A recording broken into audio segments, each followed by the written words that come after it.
Wow. Well, that was quite the start to the stream there, with some pretty epic music generated by our friends at Upbeat.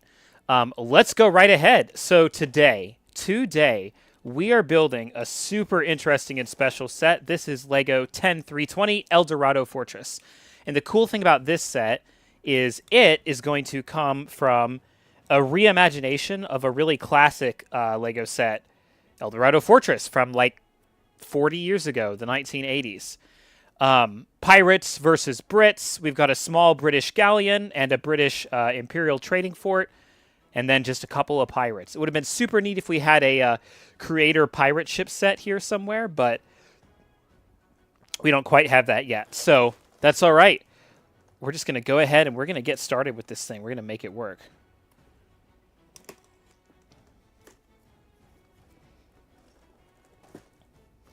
Yeah, it's always awesome to be building a big, cool set like this. So as always, we're going to start with the same process. We're just going to get our bags out there.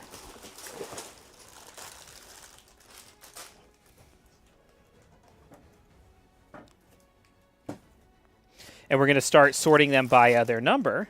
We will open up the instructions. This is an over $100 set, so we'll be keeping the box and instructions. We also want to check to see whether there's any stickers on this one. Not yet clear.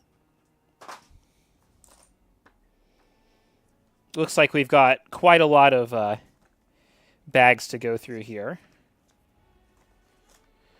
But unlike the last couple of weeks, this should be a pretty straightforward journey. Possibly no stickers.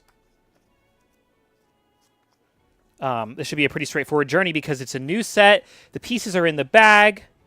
And they're not, loose and unsorted, so we shouldn't be having any trouble with that, which is really nice. I actually might start keeping those cardboard things that the instructions come with, now that I'm thinking about it. There's no real reason not to. We do want to open them so we can see exactly what they are, because the cardboard here, I'm not seeing any actual allusion to set 10320, which is okay. I guess this box itself has a part number. But inside, the treasure is hid. And then this is probably either pirate sails or maybe stickers. It says don't cut. So we're just going to get that right open. So one time open, we can see this has been sealed for us. That's okay. And as expected, we have some galleon sails here for our gloomy galleon. Loving the music, loving what we're doing with this. We're going to set these sails off to the side. We'll need them later. And then we're going to sort this stuff. Here's bag number 1 right off the bat. We can tell from the brick separator. So 2,500 pieces. 2,500 pieces should take us about... Let's make sure we're all set on everything actually real quick. Good here. Eldorado Fortress. Welcome, welcome, everybody. Good here, too. Yeah.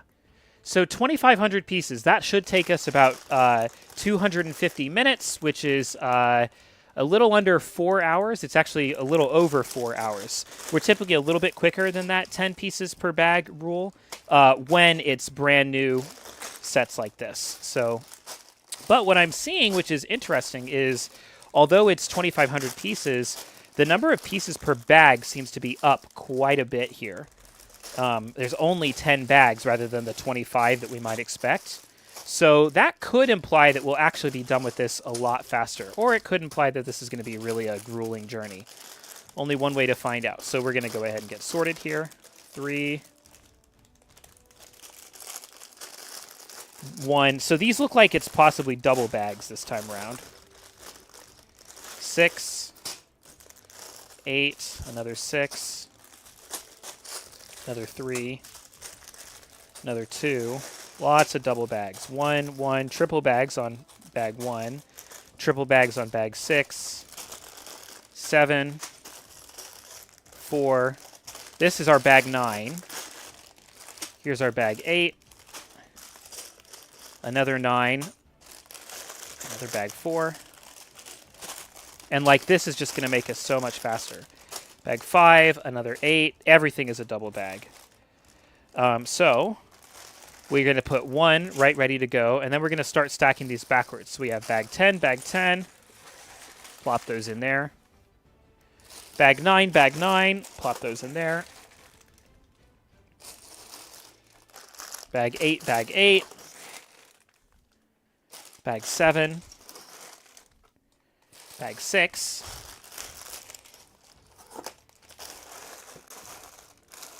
Triple bag 6. Bag 5. Double bag 4. Double bag 3. Double bag 2. And then we have our bag 1. So we'll set this to the side here, making sure the cat can access the cat space. Then we're going to go ahead and get moving. And after a little bit here, we'll switch over the cameras, but just having some fun for right now. Brand new Lego set. Nice holiday Sunday for those of you who are celebrating or getting some good family time in. And we'll be right back.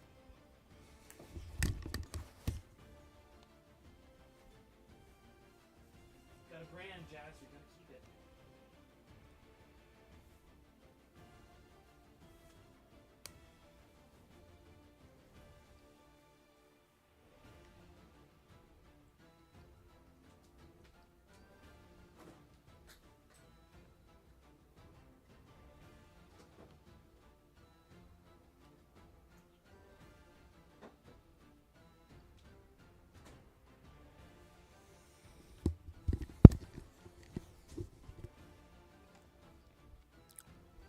Here we go.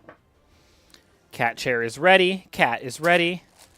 As always, we will temporarily jettison our plastic baggies over to the side. Okay, so off the bat, we have all these base plates.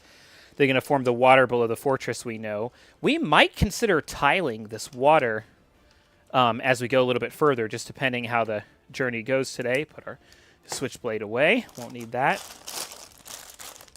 Come on, cat chair's over here on the other side. Over here. Yeah, cat chair. Look, nice cat chair. She'll come up eventually, especially if we end up having to turn the heater on. There she goes. Star of the guest. All right, so we're opening up bag 1. Oh. Star guest is not so... Oh, she's curious about the plastic baggies down there. Wow, yeah, so these are very huge bags. This is not really a speed build per se. Okay, just don't eat that. That's plastic. It won't be good for you. Okay, she wants to catch them as they're falling, which, hey, I mean, anything we can do to keep everybody entertained, right? There's another one. All right, last one. Play fetch. There it goes. Let's load up our instructions.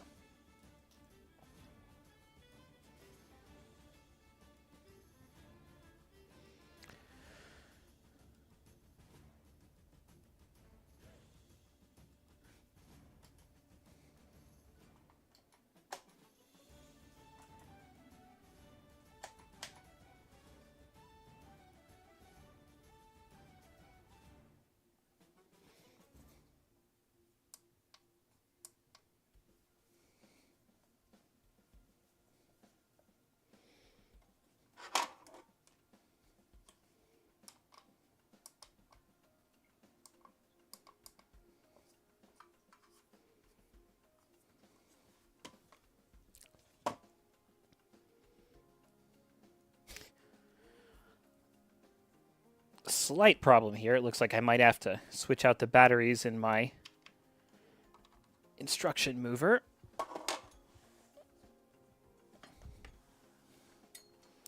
We also might not do that because it's just annoying.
Okay, back to the action. Try this again.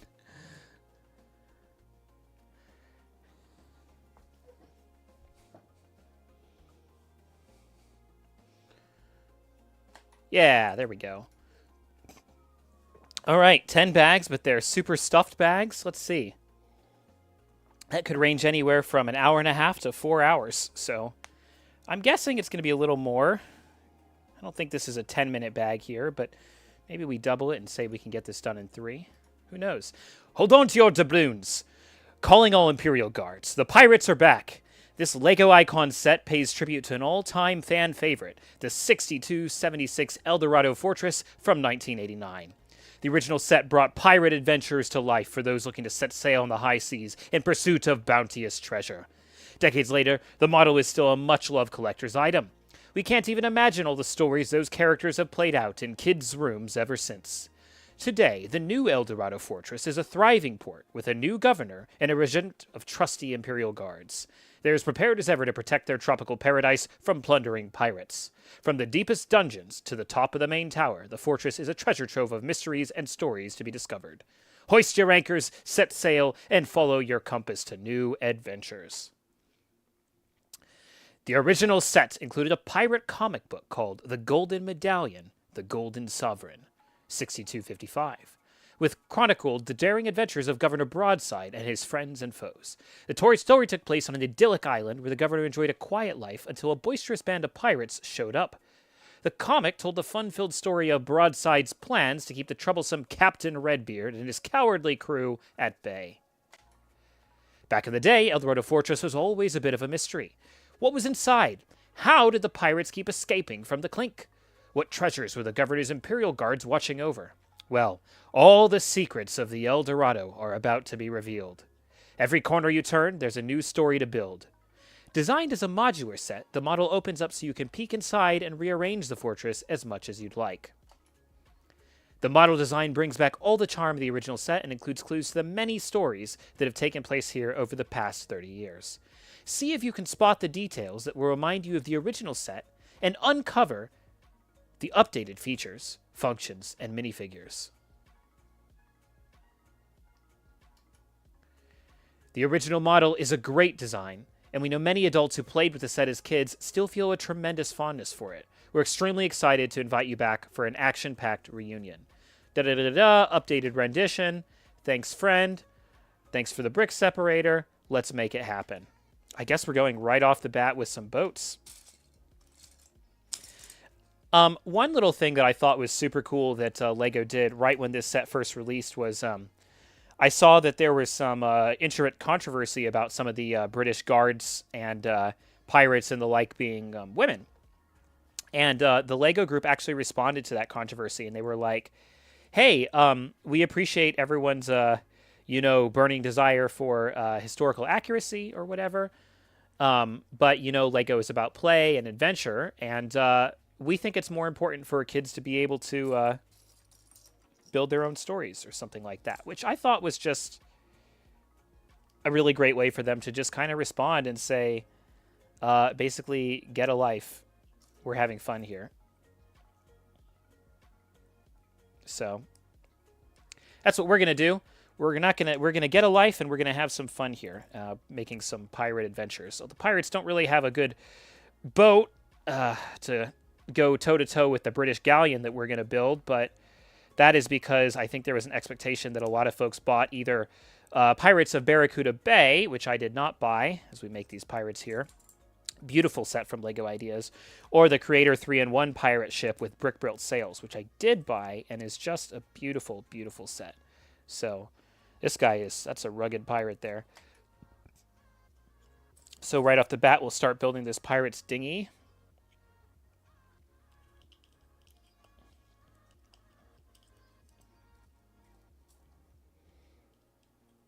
This boat piece, or pieces like it, have been in existence for so long that it's almost crazy. It's almost crazy. And again, oh my gosh, just dealing with only about 250 pieces at a time instead of the hundreds, thousands actually, that we were doing with the Stranger Things. This is going to feel like an absolute cakewalk, absolute walk in the park. We got a Jolly Roger there. The black flag is hoisted.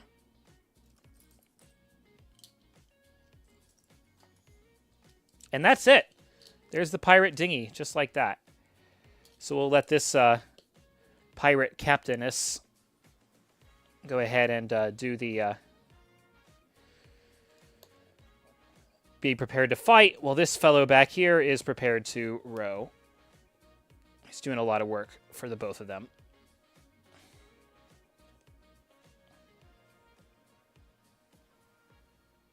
And we get started immediately on the pirate ship.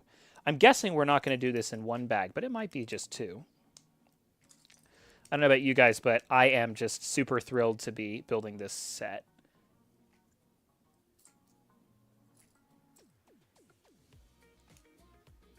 Okay, let's go get one thing moving. Be right back super, super quick.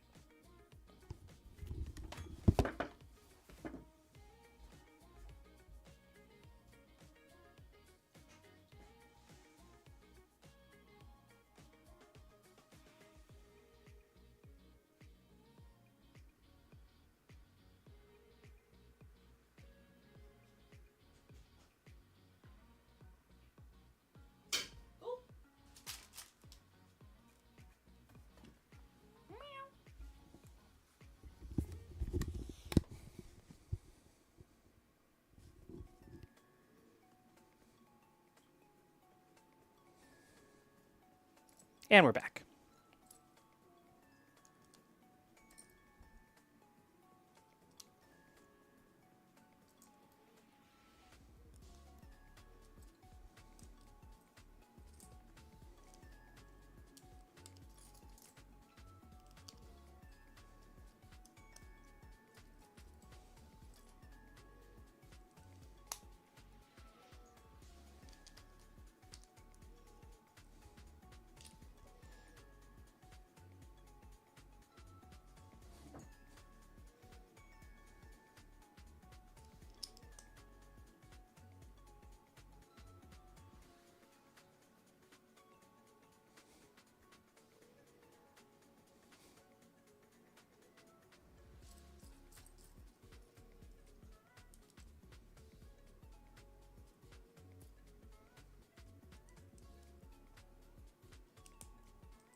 There we go. Got a little bit of air flowing in here.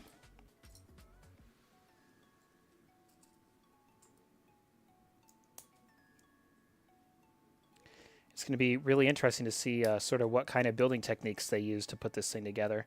I certainly was not around to have the original Eldorado Fortress. But I did build the Creator 3-in-1 pirate ship, so I don't know if I would say I have any expectations. Just, as always, just kind of excited to see what they do.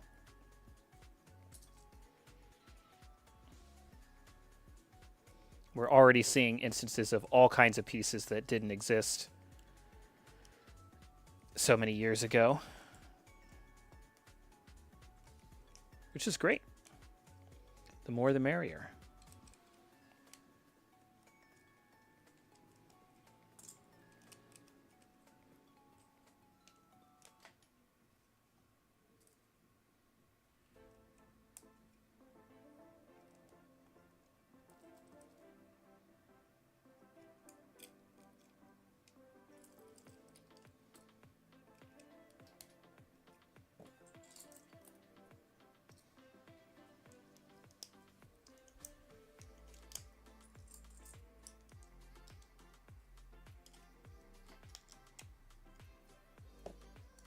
And this is a new piece to me right here. This long curved wedge. Almost looks like something you would use when building like a Jango Fett starship or something like that. I know they just released that. Now this set is not a brand new release. It's new, but it's not brand new. But okay, so cool. So this is going to slot right on there very nicely. So it's a purpose-built piece, which here is serving as kind of the bow of the ship. Bow prow. Probably get somebody who knows all the ship terms pretty soon.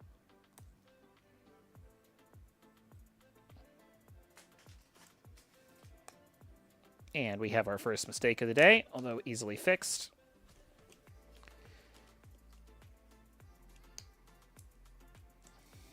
Red on black.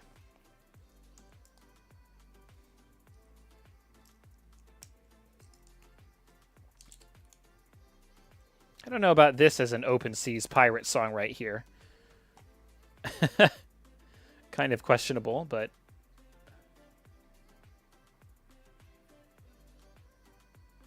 Caribbean sun, it says.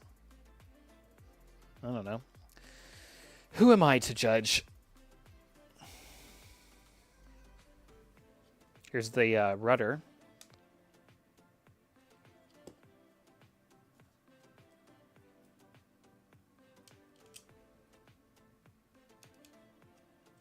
And this is already starting to have a really nice hand feel to it.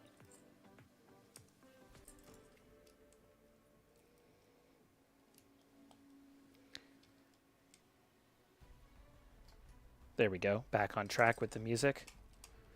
Yeah, so I am already kind of feeling like these are going to be 15, 20-minute bags, so this is probably going to be about a 3-hour build.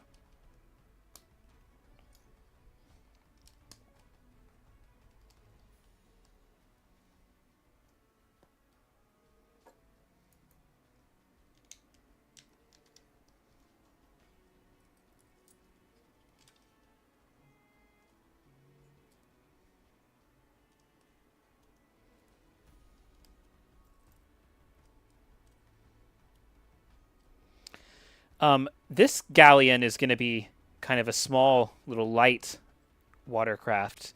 I have seen quite a few proposals going around lately for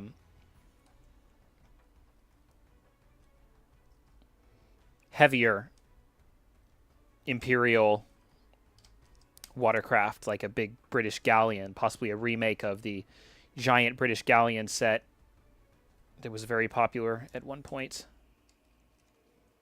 Look at this. We're going to set this like so. We'll do the same thing over on this side. Set it and attach it.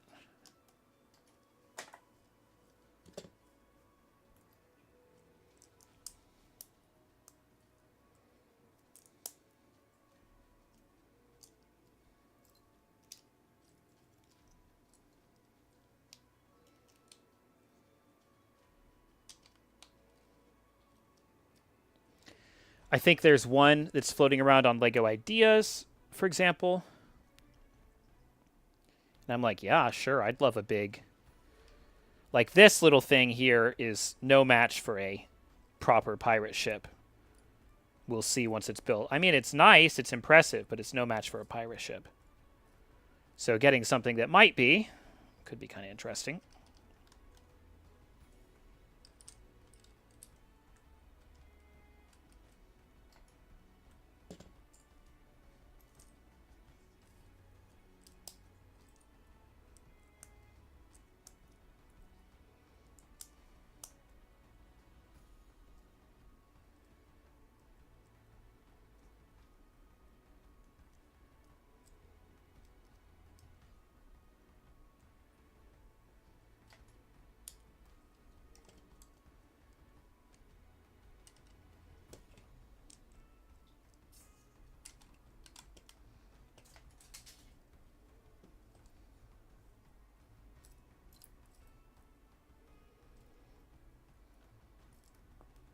Here's the jumpers.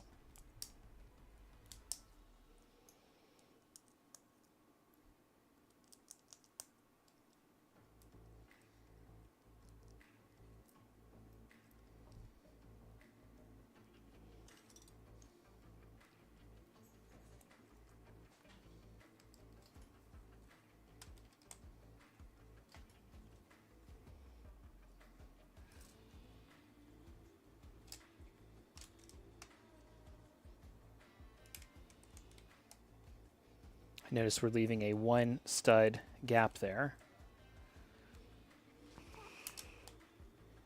which could be interesting. Could have a purpose or it could not. Yeah, it must have a purpose because otherwise we would have used a different piece.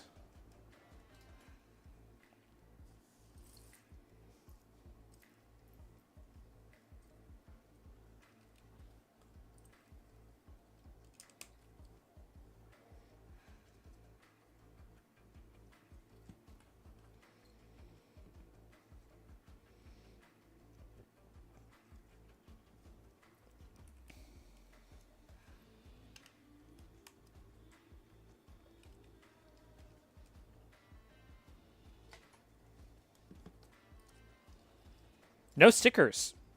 No sticker sheet that we've yet seen. Maybe there. I don't. I feel like if there was one, it would have been something that would have fallen out of. Hey, cat. Out of all of those instruction manuals earlier. So a little bit potentially encouraging that there isn't one. Granted, we didn't have to apply the stickers for Stranger Things, but still, I am always happier. Wow, cat is literally playing with the plastic baggies over there. Great, I'm glad that we've created a source of amusement. You can play with those every single time we build. How about that? How's that for a deal? I guess they make a satisfying crunchy sound when you attack them.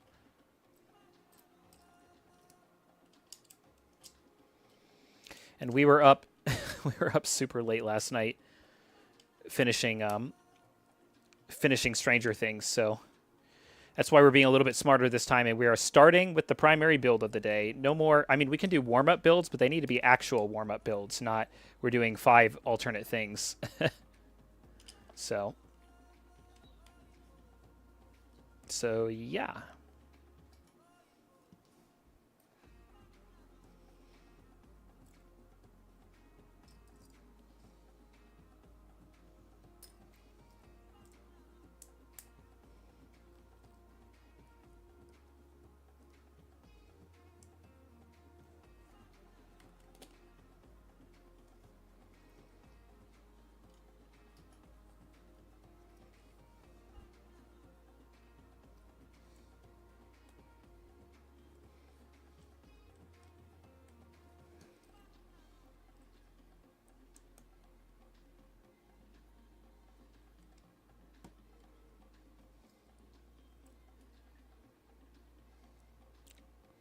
Very nice brazier that we're about to make here.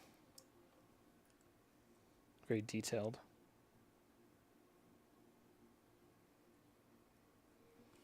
Definitely a signal light, something you can see from pretty far off. Now we've got some extra supplies.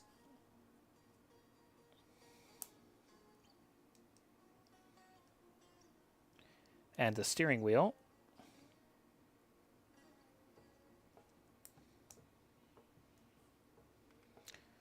Got our pirate sword and a little bit of treasure, something to attract the pirates potentially.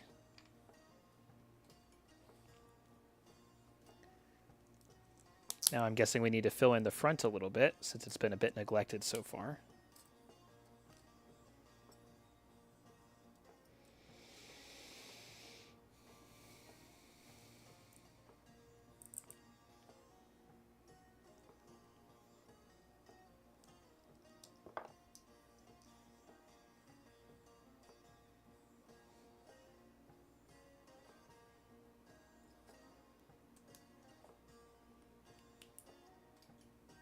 And I was right. There we go. Slits in quite nicely.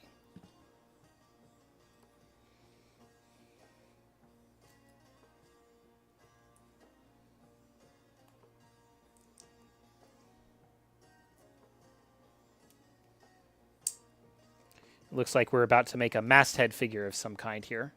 Not quite yet, but we will need one eventually.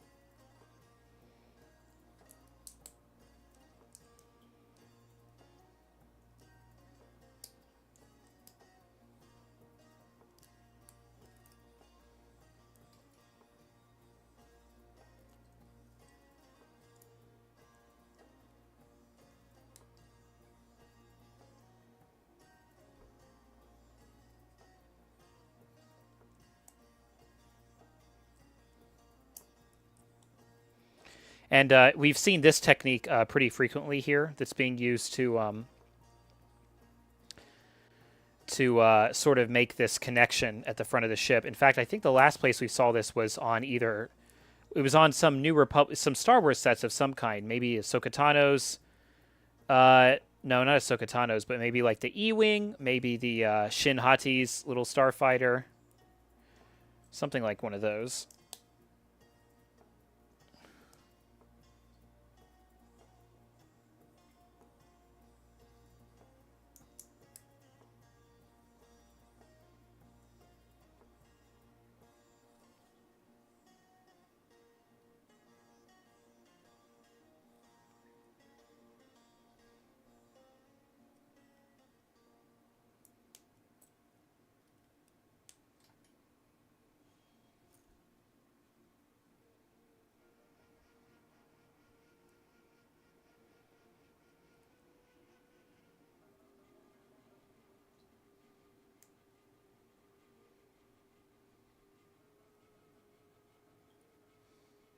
Starting to build some rigging here.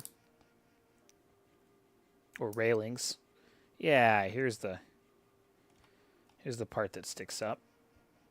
Okay, look at this. It's built completely at an angle, and then we can use these hinges to bring it down. Not the cleanest angle I've ever seen, but it's pretty nice.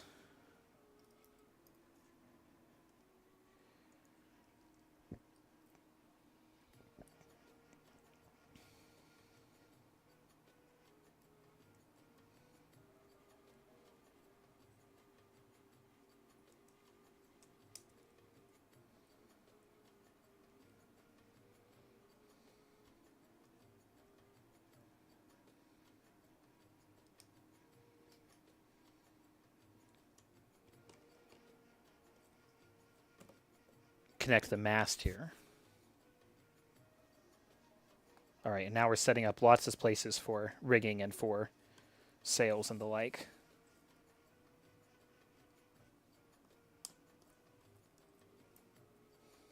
Just like with the Shire, when we see these round head ball caps, these rounded head pins, we know some fun is coming. Some sails, some fabric pieces.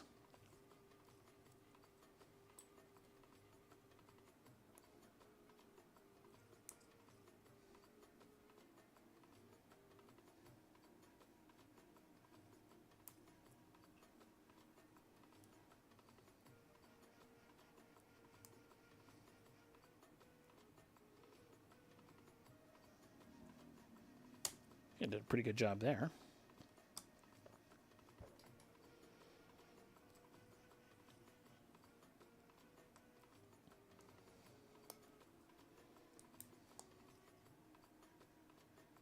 What's this? Oh, same thing.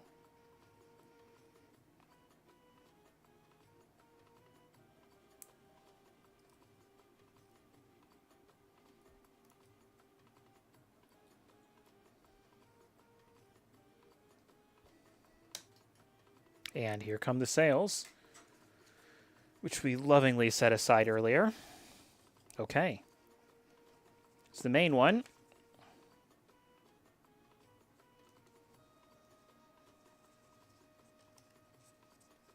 Give it some wind.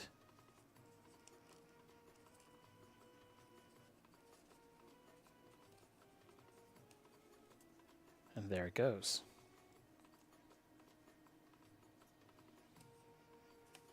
Reasonably posable. Movable.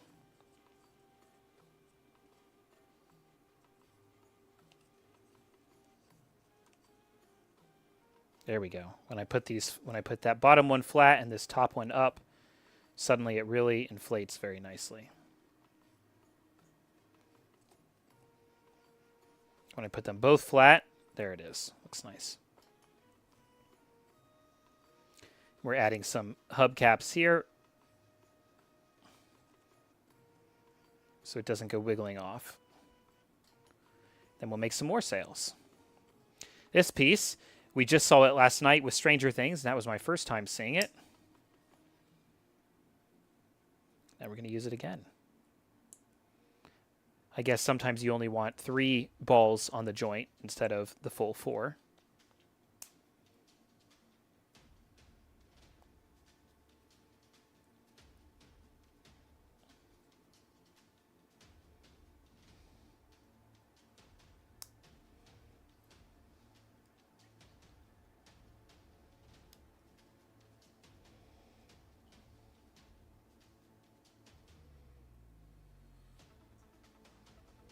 Then we'll try putting this sail on.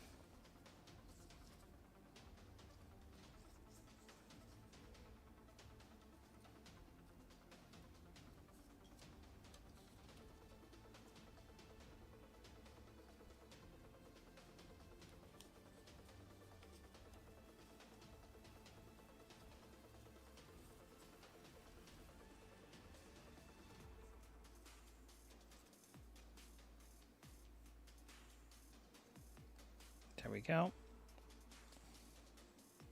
Flip the ship around to put that on the back. We're really making the whole little the whole little schooner all at once here. I assume we're going to have some kind of hubcaps there again. Sort of. Just some string.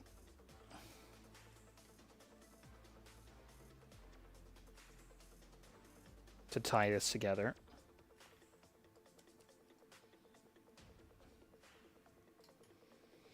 Here's some flags. Our red and gold. Red and yellow is our sort of imperial flag color. Even though their uniforms are blue. With a little bird. Is that a brick-built bird on top? Maybe. Or it might just be a decoration.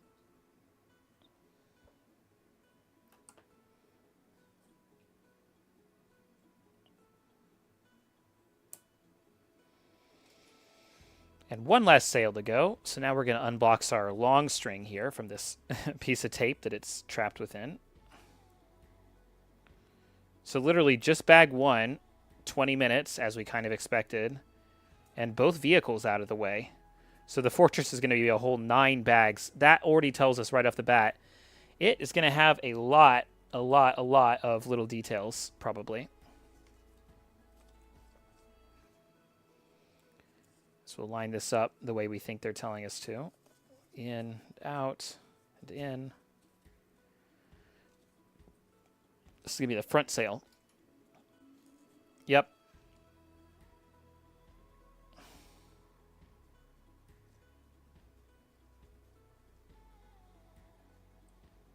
It's kind of nice. It's not an excessive amount of rigging like we've seen in some sets, like the Bricklink Designer Program Great Fishing Boat, which was just oops, all sails.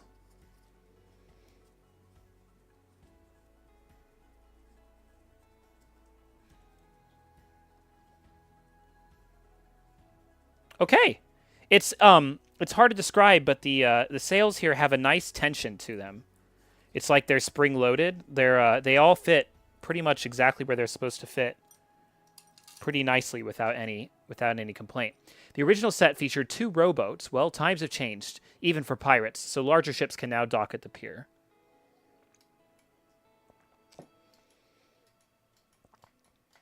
So that was a full quarter of the set.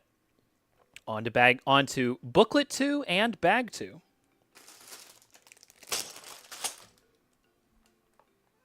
As we set this back here.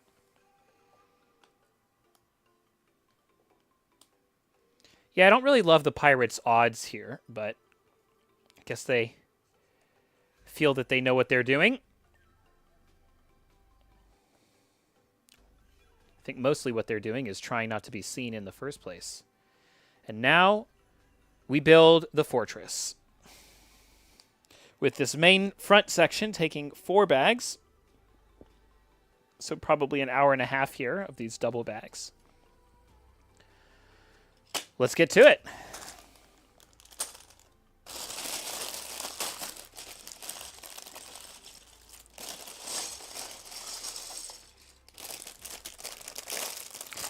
So Lego seems to envision Eldorado Fortress as something that is an island at sea, a post sort of just off the coast. I think for our purposes in our city that this is going to be a coastal outpost. I was just at the fort, the old fort in about a year ago. I was at the old fort in Puerto Rico, which is at sort of the edge, the peninsula. And I thought that was a nice idea. In fact, that might have even been why I was so convinced to pick this up. So I think that we're going to do something a little bit more like that, where we imagine this as the edge of a spit of land, not so far from beaches where tourists play and other boats dock. This is Lego after all. We should be having some fun and creativity with it.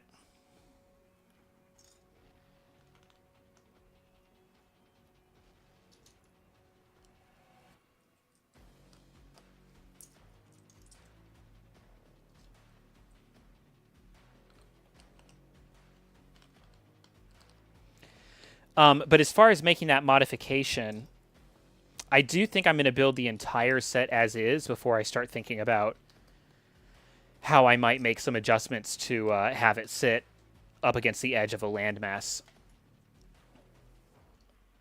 I don't really see the need for trying to build it up against a landmass right now. I also don't know that I have any of my beachside Lego sets here that I can use as a reference for sort of how the curvature of the beach works. Maybe. I'll have to double check on that, but I suspect I don't. Which is an obstacle. Not a problem, just an obstacle.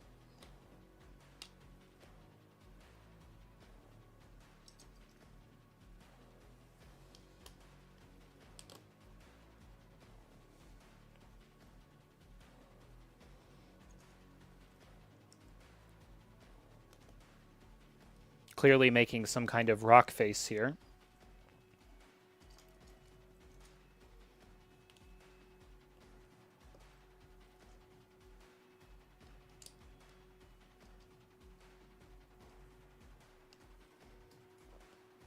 A hidden letter? Whom could it be from? Who could solve this mystery?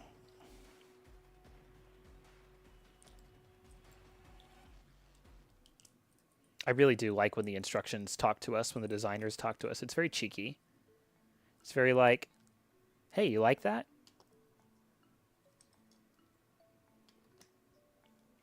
I don't know if it's necessarily a feature designed to keep the kids engaged as they build or who or what, but it definitely keeps me engaged as I build. I always like to go, hey, designer. It's like the designer popped up from over, from through cyberspace and was like, you'll never get... Did you like what I did there? Which, if that was happening in the middle of, I don't know, watching a film and the director did that, it'd be really annoying. But when it's just a Lego designer, it's like you're having a conversation. And then you can kind of say back like, hey, yeah, I did see that. I thought that was neat. I do not think it's gratuitous, but maybe some other people don't like it. Twitch, I say, that's all right.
With sets like this, I do try to... You kind of have two choices here, which I really love that they've done that. You have the choice to either look up top and gather the full set of pieces that you're going to need for that step, which is really, really great if you're building with like a friend or a partner or something. Already turning the corner here.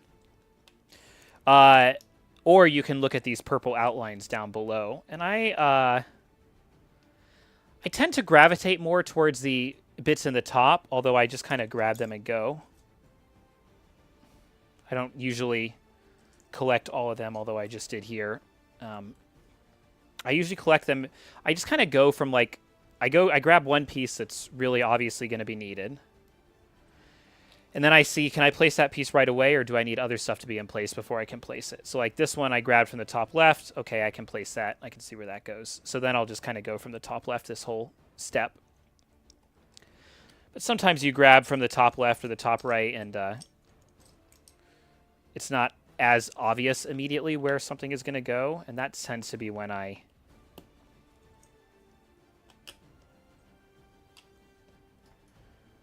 I kind of collect all the pieces and go, okay, let's see.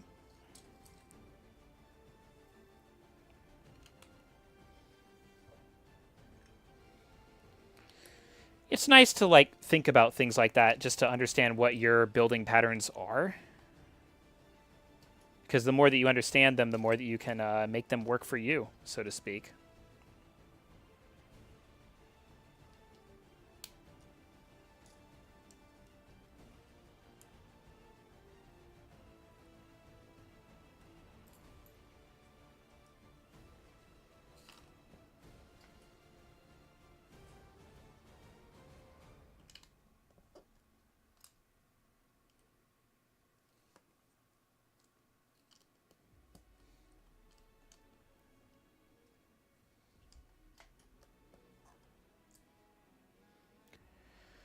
Our instruction booklet is starting to take up more and more space here.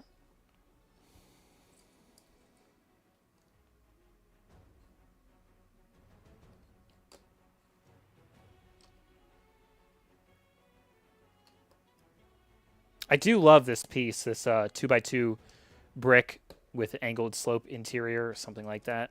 I don't know. I kind of make up my own names for some of the pieces. Usually they come from somebody saying it once, but they're still not necessarily the names that like the Lego designer probably had in mind for them. So anybody who watches me stream will get used to me going jumper as I reach for a jumper, or elevator as I reach for a plate with reduced studs, because I use those as feature elevators when I'm building out my sidewalks and beaches and things like that, which we haven't done any of on stream yet, although the time will come once some of this backlog of pre-made sets is kind of caught up.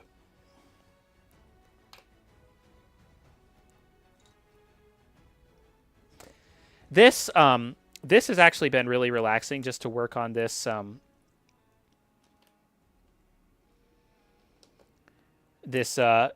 these breakers, I guess you would call it. No, I guess that's what you'd call the waves. This section of rocks along the ocean where the fortress uses as its foundation. You know, it's just kind of grab a piece, go, grab a piece, go, grab a piece, go.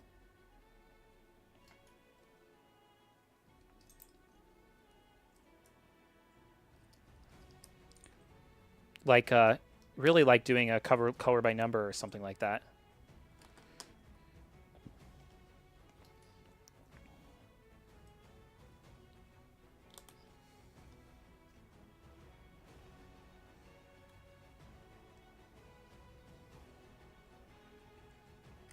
Looks like we're making some kind of pier.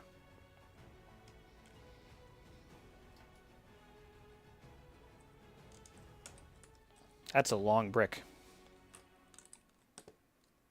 Might be a 16er. I could stop and count, but I'm not going to. Yeah. So now we've sort of escaped the rocks. We're working on what's clearly the foundation of a man-made structure here of some kind.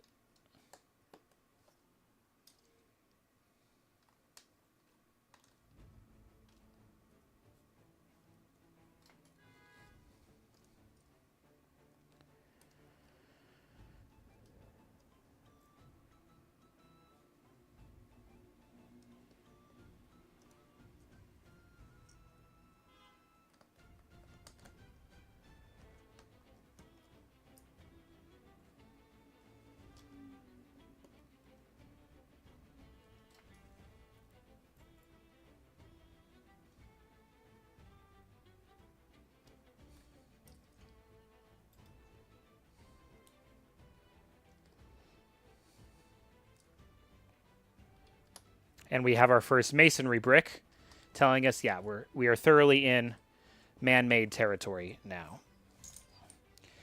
We're starting to get a little bit of a guess of what the space profile of this might ultimately be. Is it going to be something that, you know, can easily fit into the city, or is it going to kind of need its own dedicated display? We don't know quite yet, but oh, now we got a little bit of greenery, a little tree growing here, a little palm tree maybe.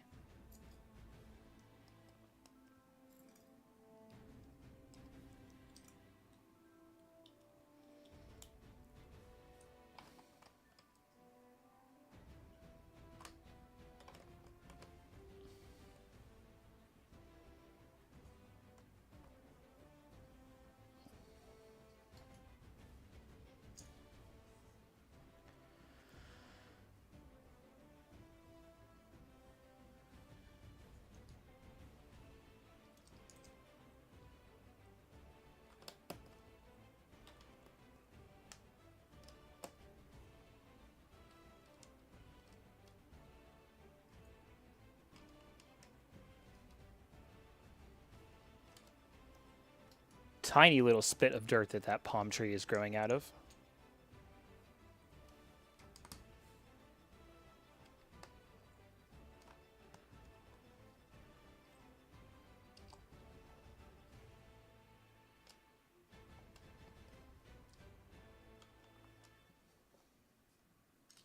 The direction of the masonry brick is still telling us this is exterior, not interior.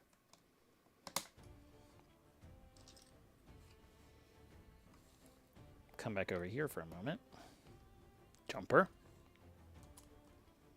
I love jumpers. They're astonishingly useful. They've just absolutely almost unlimited uses. And just as we thought, we're going to kind of cover up this pier, this walkway. It's not incredibly safe, but it gets the job done. Maybe this is where we stand when we're boarding boats, possibly. Here we got a nice dark green color. Some mossy rock, maybe. Oh, we're putting this on a jumper. That seems like a strange choice.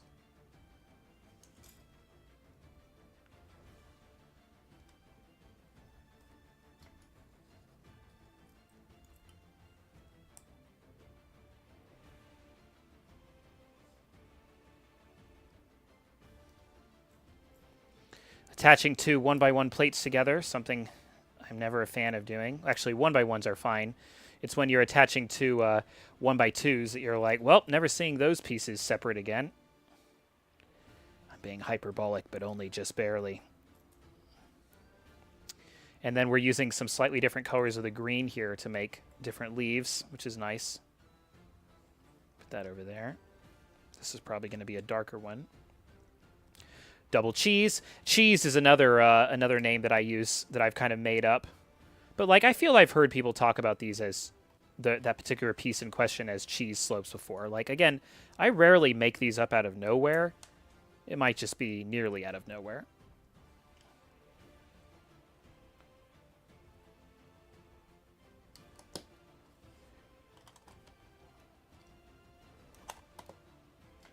Almost done with this bag.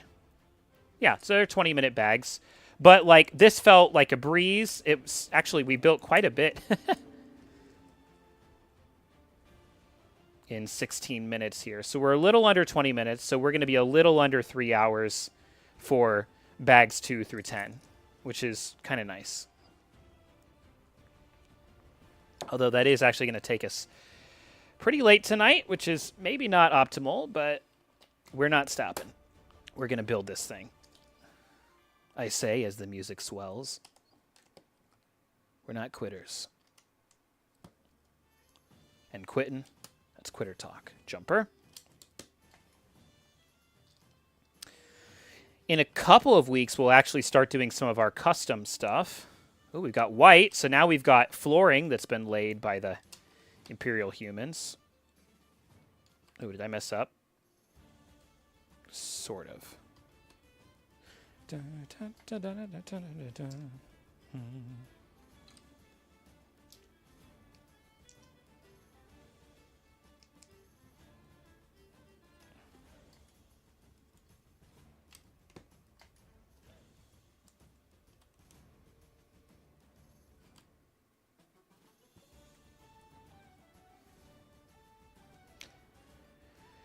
This set is nice. This is beautiful.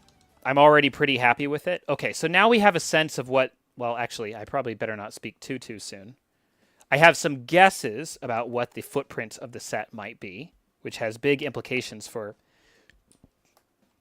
sort of how it fits exactly into the city. Ooh, I missed a couple of pieces here. So those would be extra pieces, but these would not. How on earth did I miss that many pieces? Here's one, and that looks like two down there. Ugh. Gotta be vigilant.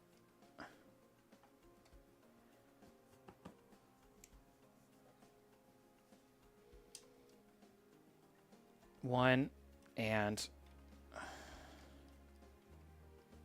two.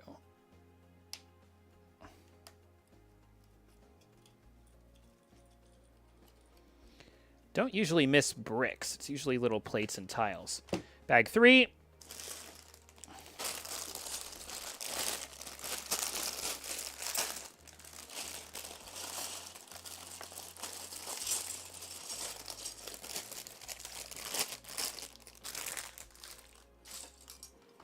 Took us a really long time to get started today between the holiday, lost a phone there, and just sort of generally playing with a bunch of settings.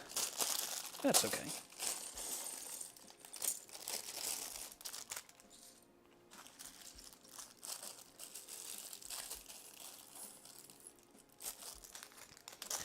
Trying to think about my day here for a second and think, what consequences, if any, would there really be from going until 7 Eastern today?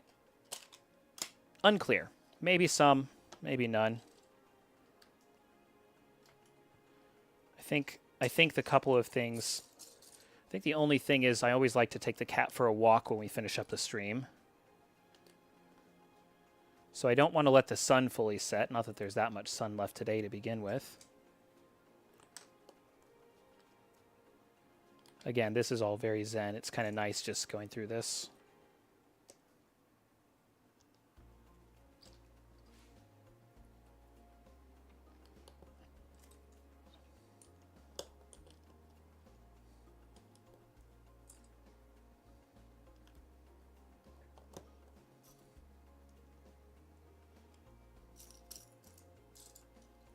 A lot of bricks with clips here. Definitely going to be making something. I'm guessing jail cell already.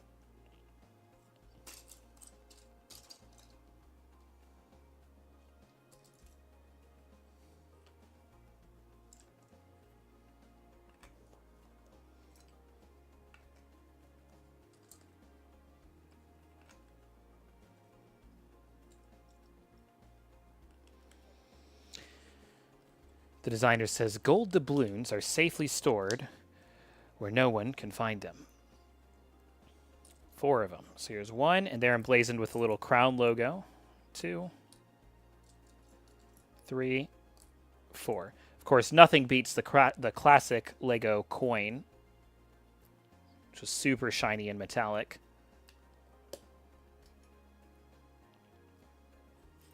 Flip this bad boy around. 1.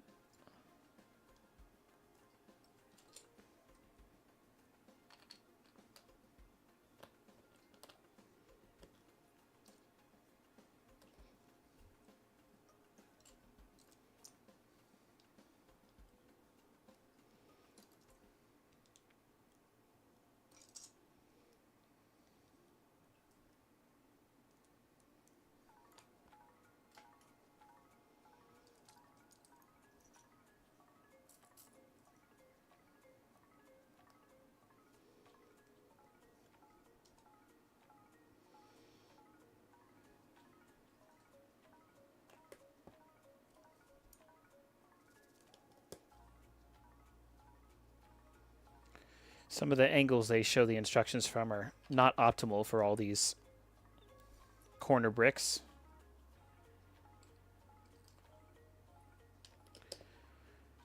Probably because they're slowly thinking of the move to digital instructions, which, I mean, as long as I can tap through it like this, I don't really mind. But man, do I hate using digital instructions from my phone. It just slows me down a lot. Half the reason why I have all this nice setup. Nice little brazier design here. With the transition from the dark brown to the black for a burning torch. Very economical, since Minecraft tells me that torches actually burn forever once placed. I can't wait to use that knowledge when caving someday.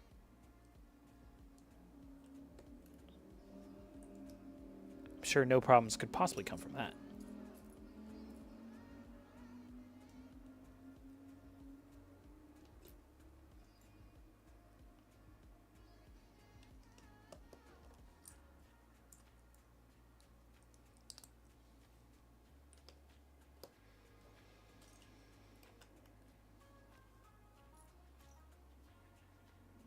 It's just funny that we spent, you know, one giant bag built the whole 2 boats. I mean, like one boat and one little dinghy.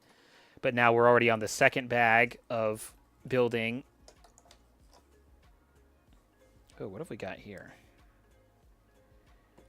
The second bag worth of building this fortress outline. Again, the space profile, it's not obnoxious. It's not obnoxious.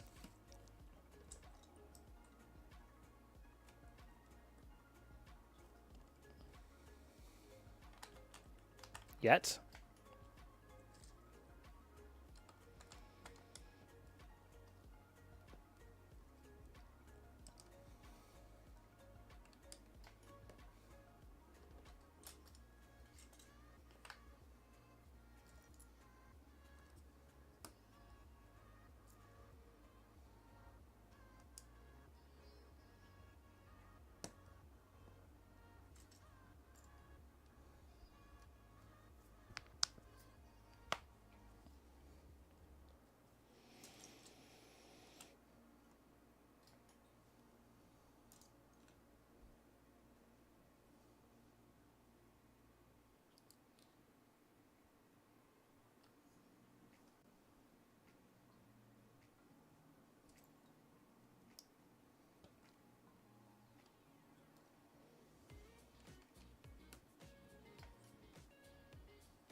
I mean, the detail work as it's used to create this rock cliff is pretty beautiful. It's very, very aesthetically pleasing, constantly shifting between a couple of different textures.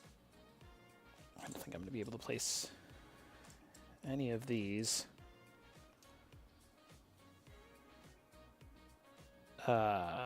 Masonry brick until I place this.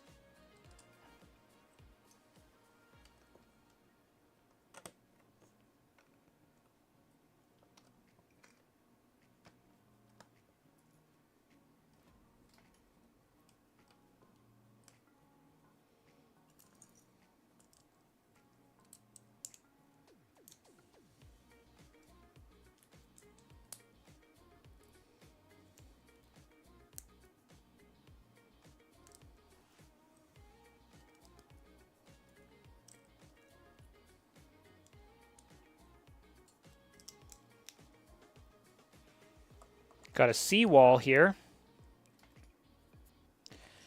Now, one question I'm going to have to confront here is, am I going to tile this water? And So it's kind of an interesting question. So first of all, what color I tile the water is going to depend on whether I decide this is an island or a coastal, which we've already kind of decided it's coastal, so that's fine. But then, double cheese. But, so here's the question. If I am setting this on top of some existing tiling, so let's say that this mat is all tiles. It's all tiles, water tiles. Let's just say for now it's in the middle of the ocean. If I set this on top of them, and then I tile this, that's basically like there's a 2-tile jump up to the island, which is a little silly. It should be a divot, not a jump. If I set it on just blue painted table, which is a little bit more likely, then there's not a jump. Then it's the same as anything else, which is good. And option number 3 is probably the best, is if again, imagine this is tiles again, and I take off the tiles and I set this and then I put the tiles back, which would require doing the thing where we flip all the angles around, which is not going to be particularly laborious on this set. Well,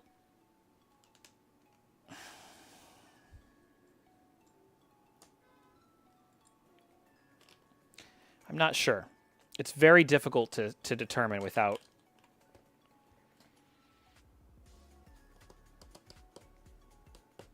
It'd be a lot easier if this was a deep ocean set, so I didn't have to worry about that at all. I just set it on a blue painted table, call it a day. But since it's coastal, you know what I'm going to actually have to do is I'm going to actually have to mold this up against the beach, which is... That's actually going to be a bit labor intensive. That's okay.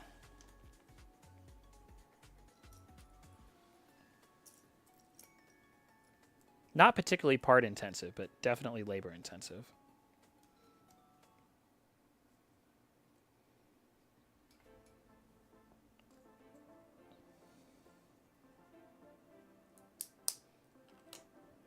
Might be the first time I've ever been asked to stick 2 1x5 plates together.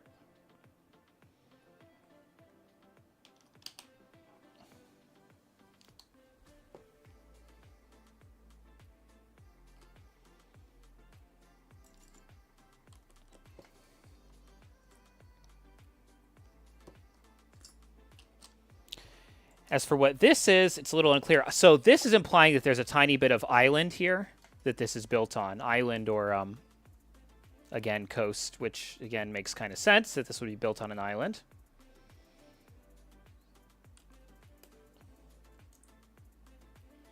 Here I am asking these architecture and history questions about a made-up Lego set. But, you know, like the designers, they kind of think about some of this stuff. One more cheese slope here. One more slope brick.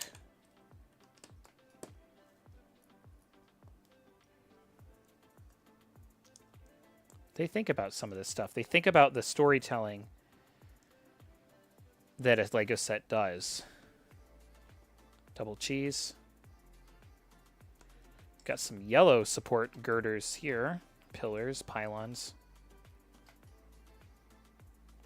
Are we going to cover them up? Or are we just going to let them be out there?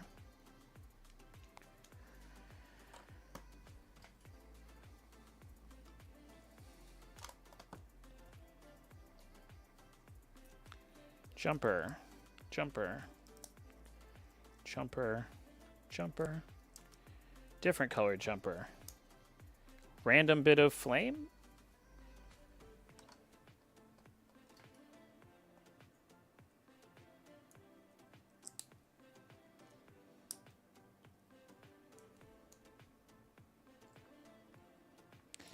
It's not going to be what this is, but this almost looks like a line of gunpowder or something.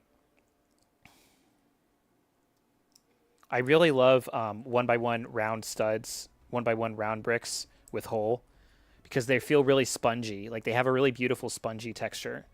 I tend to make grass out of these. It just gives a lot of unexpected layering and depth to a build, which again, we will see when we get to some of my custom work finishing of sets.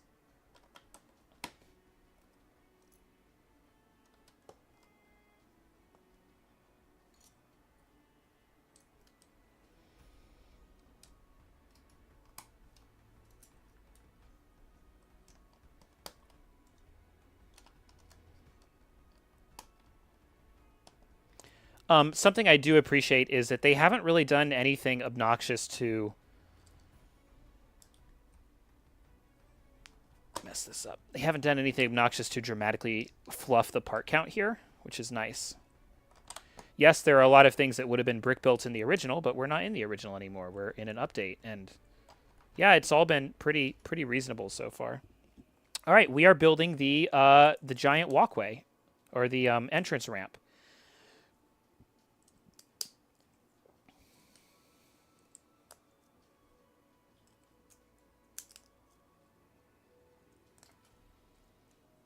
Interesting to see what they do with this.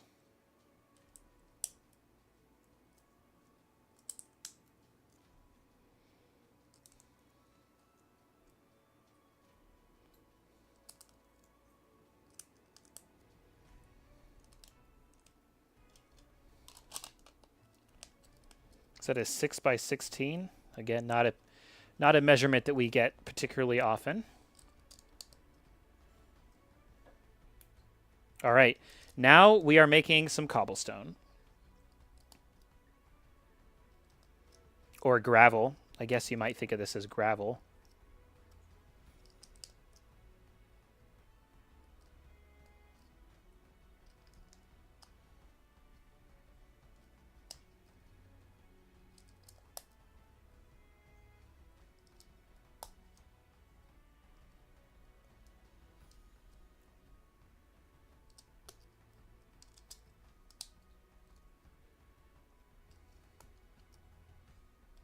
Something like this, definitely going to increase the part count a little bit, but that's okay. We're making our way through it pretty nicely. We keep going.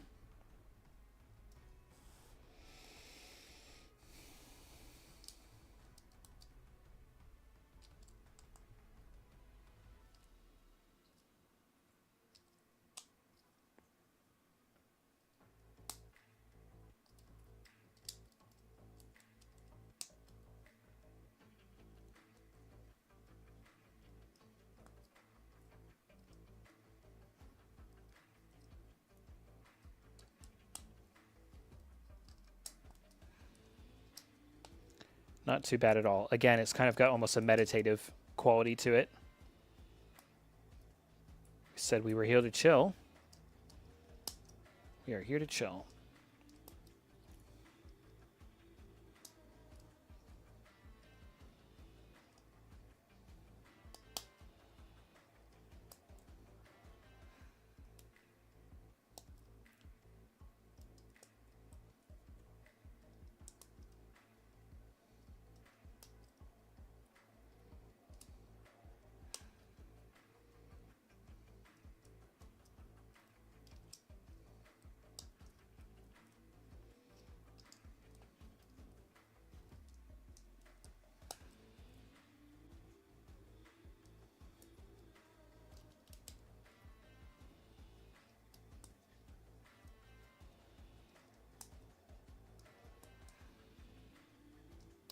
There we go.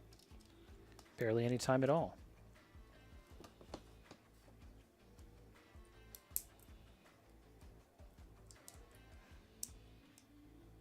And now we can kind of see how this is going to be connected on the underside here.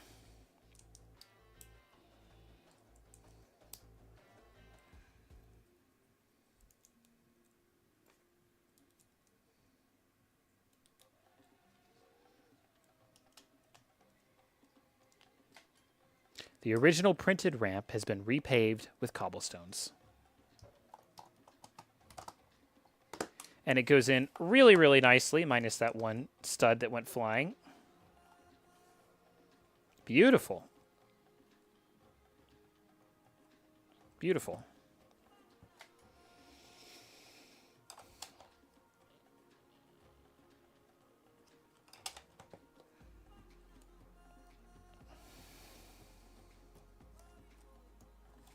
All these are extra, including an entire extra torch, which... Actually, I don't think this is an entire extra torch, because we shouldn't have two of these studs, so... I'm just going to set that aside up here. Maybe the pirates brought a torch. I feel like that's part of the trope. You're rowing at midnight with a torch. Oh, look at this. So again, this whole, everything we've built so far, 2 bags of this set, would have been like 98% of it would have been one big printed Lego piece. In fact, I have one of those big, ugly bases around somewhere. But this texture that we've made is just super, super nice. Bag 4.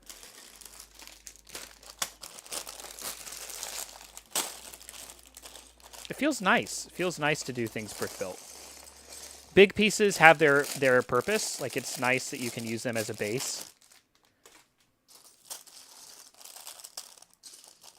All right, now we're getting some familiar old elements. Doors, cannonballs, cannons, palm fronds.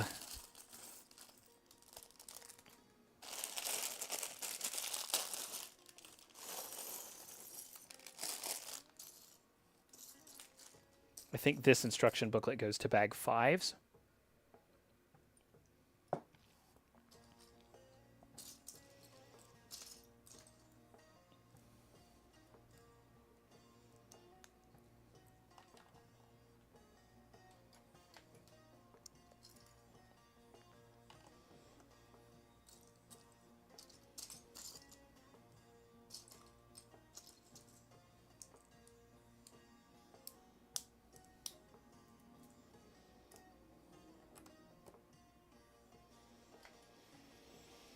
And now we're using these white colored pieces because we're going to start doing much more that is man-made.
Kind of an interesting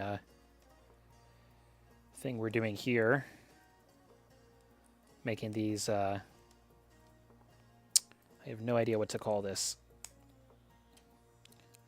It looks like it might be a kind of railing for now, but it's made with a very different design, the kind of stuff that we're used to.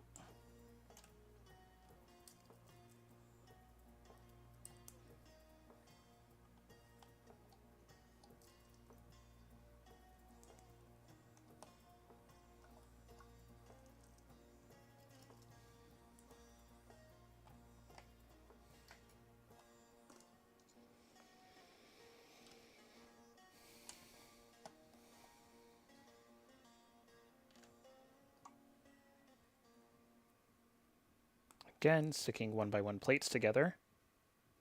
Once. A second time.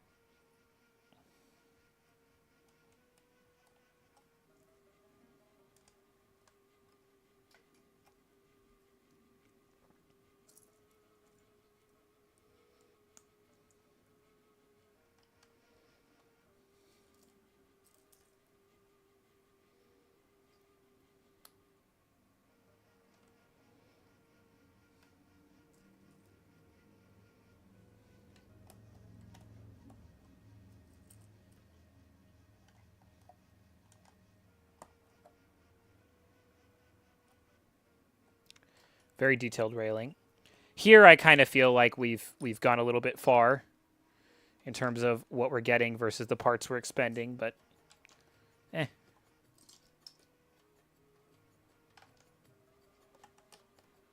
Now 5 of these.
I do think that there's a particular name for the real life building technique that's causing this sort of like white and yellow and red.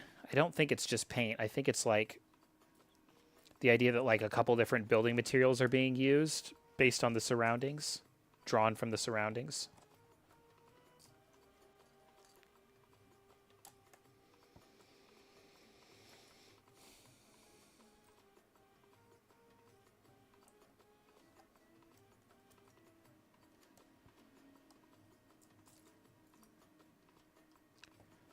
But what do I know?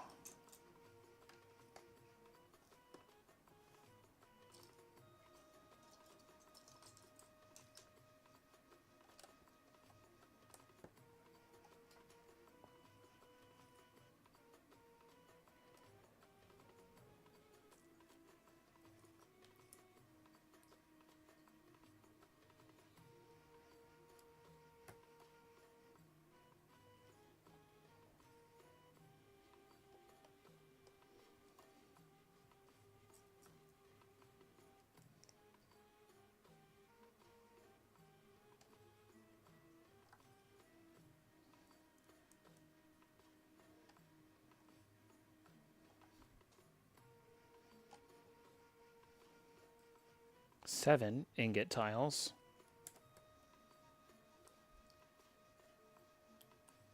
Two. Three. 4, 5, 6, 7.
Corner plate.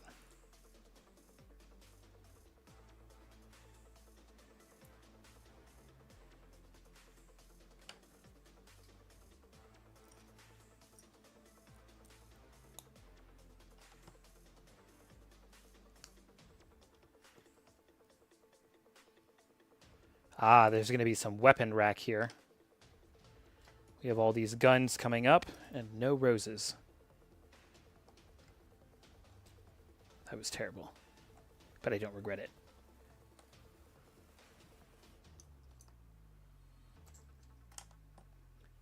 Always love these.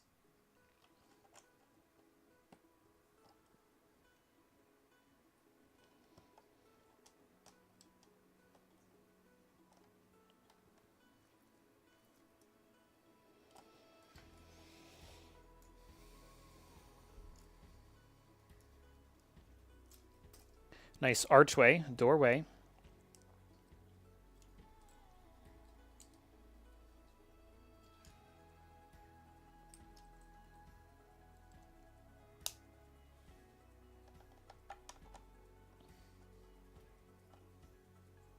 Backwards.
It's all starting to be a little less distinct for me now as we zoom out more and more. It's not too high either. It's not too high.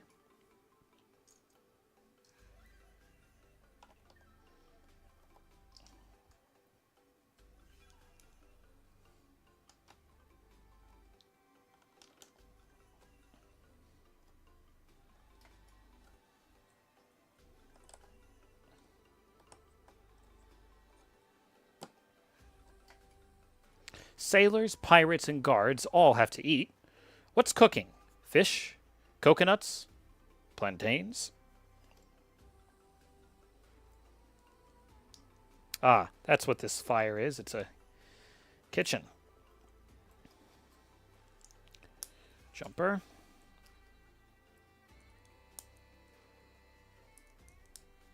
Love the honey pot piece. It's a great addition.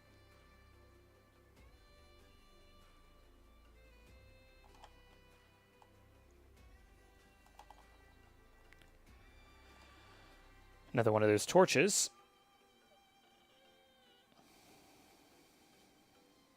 All right, now we're going to put all this stuff down. Giant oversized key.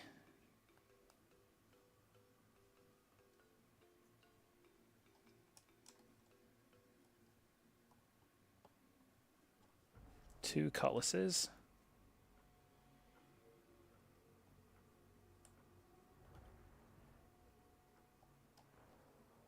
These cutlasses are actually kind of hard to put into clips or minifig hands, I guess because they're rubbery.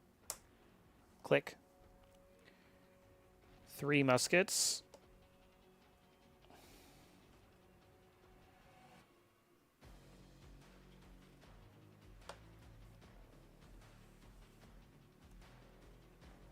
Treasure bag. It seems like about it.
Building up on the next level now.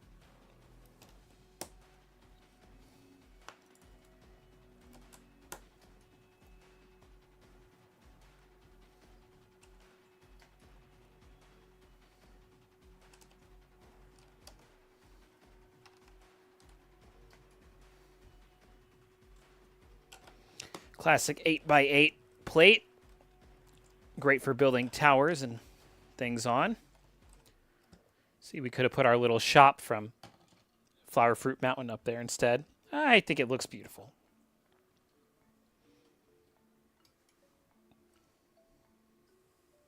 Here we go. Here's our gates. They fit really nicely in here. 2 more torches.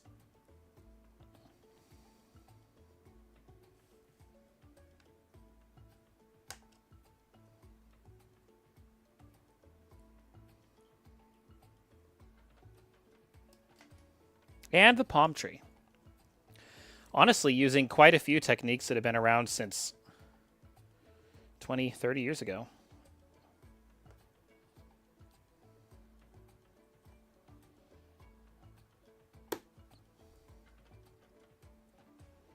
No less effective now.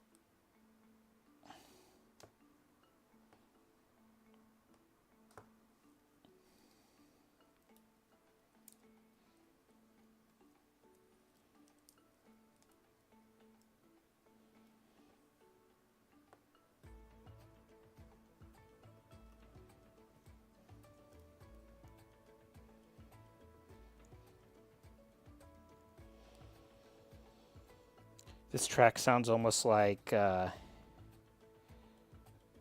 Treasure Island from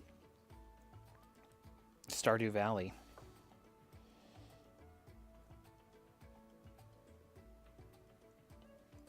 Coconut Island? Pineapple Island? I don't remember what they call it. Well, we know exactly where this is going. Over here. Beautiful. And now a cannon.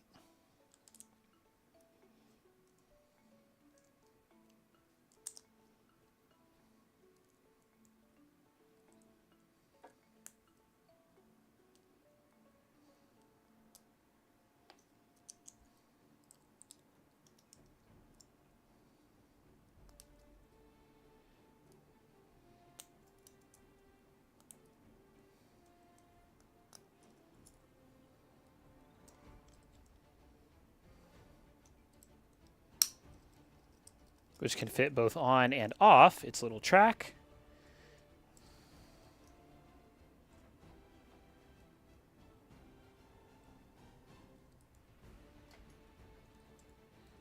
There we go. Totally rotates around. And there's our extra pieces. And I think we said bag 5 is the last of this fortress proper, or rather this bag, this booklet. Oop, almost missed making a minifigure there. Yeah, we got to fly the flag high. Oh, this is a small bag.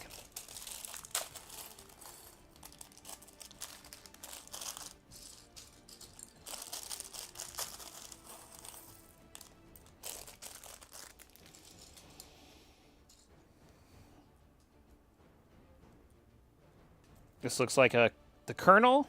Maybe it's the governor. They said we have a new governor.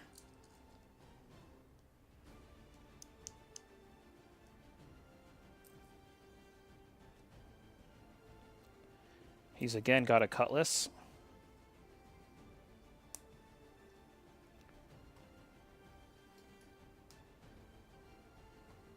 There you are, governor.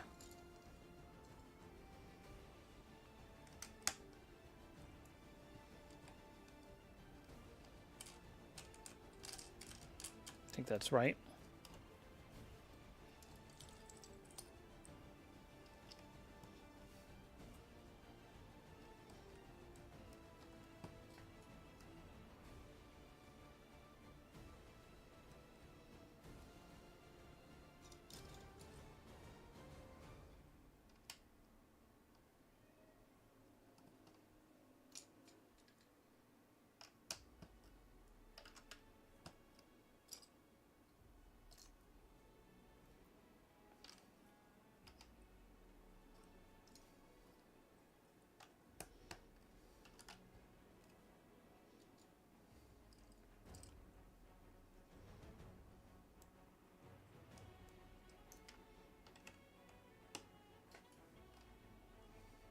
All these little pieces.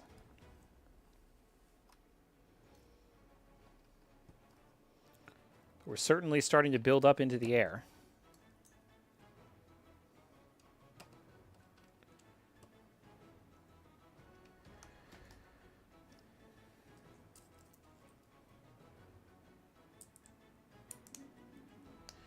The thing about all these little pieces is they're doing a pretty good job of never having it feel like we're doing the same thing for too long at once, which is honestly pretty impressive given the size of this model and given the amount of small detailing that we've actually done.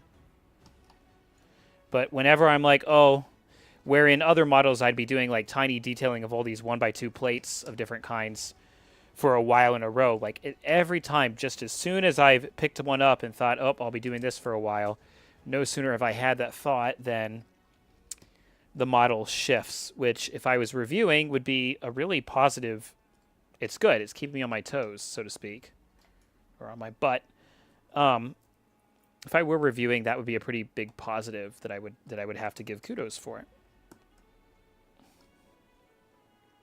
I never quite know what I'm going to be placing next, which is something that I find LEGO is doing more and more and more in their sets, especially their adult-oriented sets. And I like it. It really keeps it fresh. It really keeps it kind of exciting.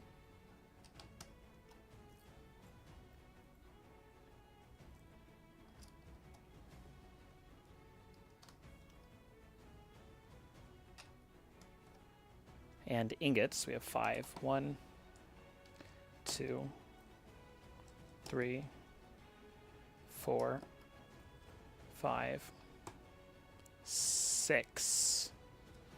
Must have missed one earlier. Oh no, there's not one here, for whatever reason.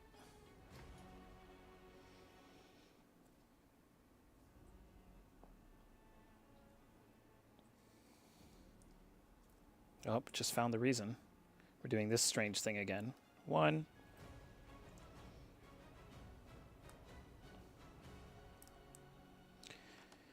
Like, truly, I can't predict this set, and I like that. It's good. I don't want to predict this set. I want to be surprised.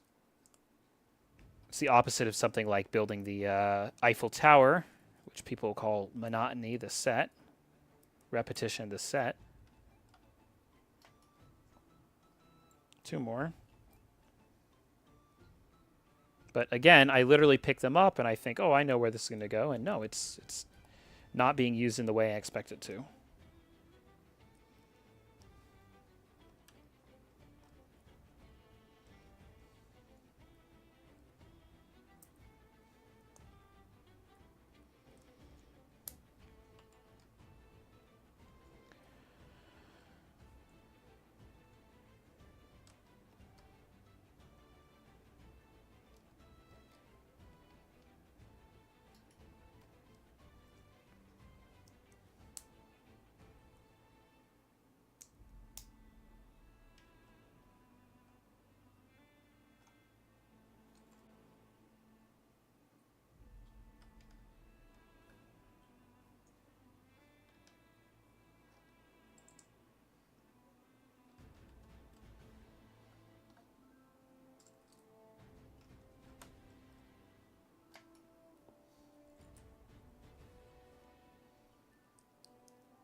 Nice little window here. Seems like an expensive investment when it could be busted by pirates at any moment's notice, but, you know, the governor uses our tax funds as he sees fit.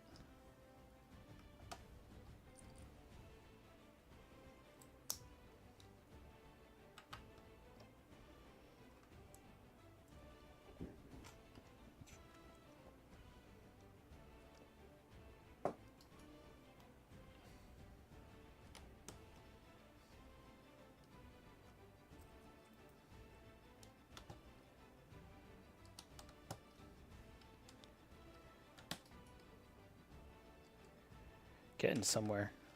Higher and higher and higher.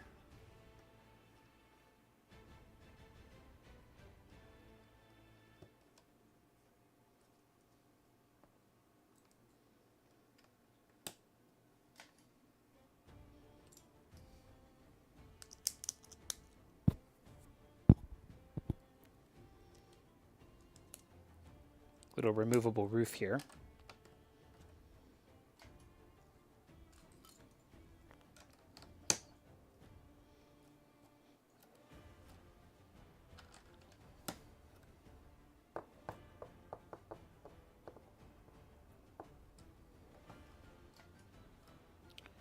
Two more muskets pointed down and at the ready. This is a cool...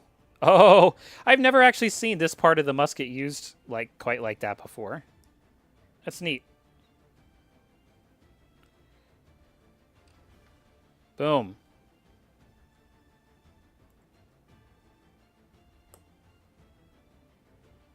And another one.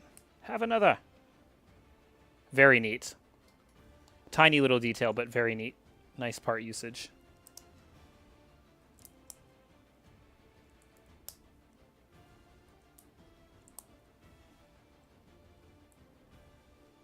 Looks like this is going to be the top of the railing, if they don't surprise me.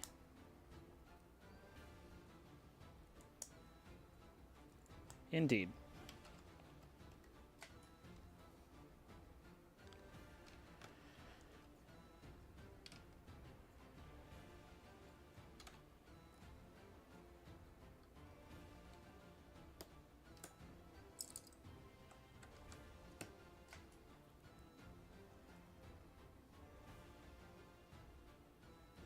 This headlight brick plus cheese wedge combination is getting increasingly common. It's an interesting way to fill a corner gap. And we have another cannon stand, it looks like. Yep.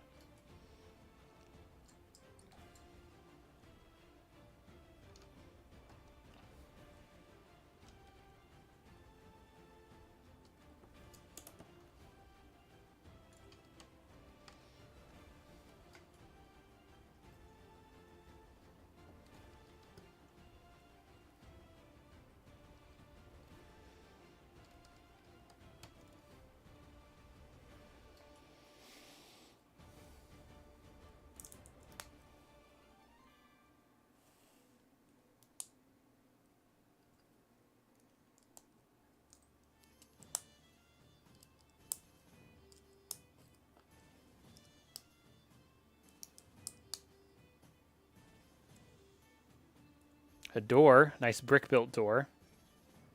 Heavy oaken door, it looks like. It's actually nice to see them not using the dedicated door piece for once.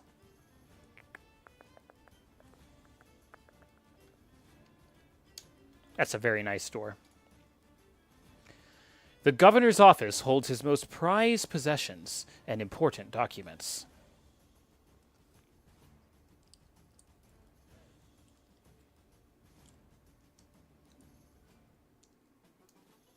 Including a map.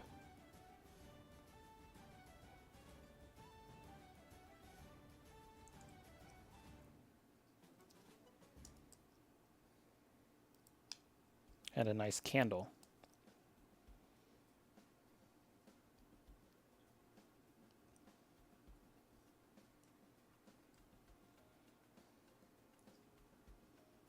Writing quill.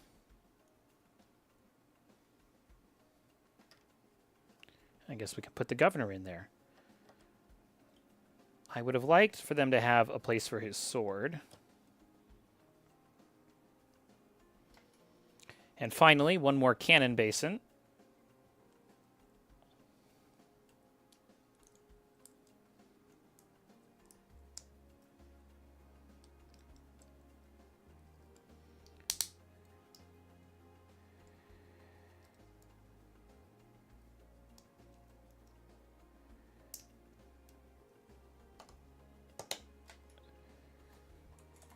And the flag.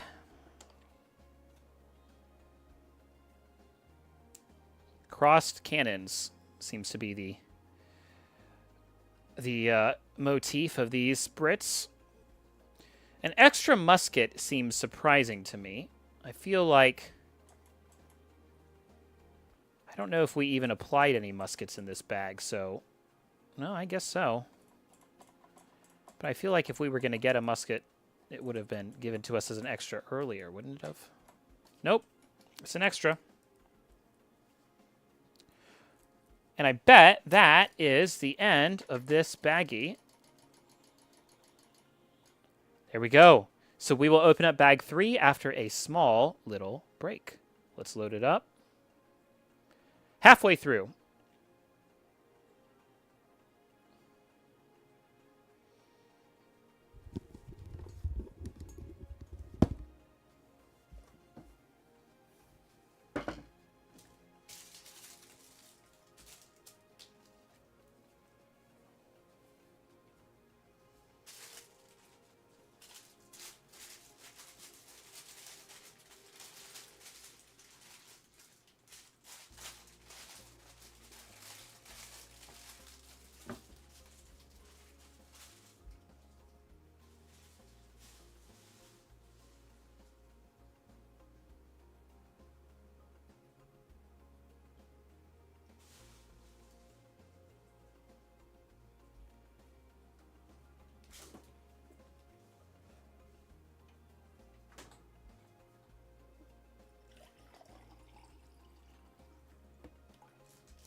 All right.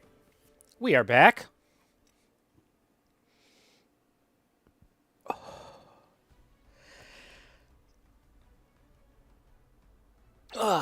We are back, and we have 6, 7, 8, 9, 10 left to go.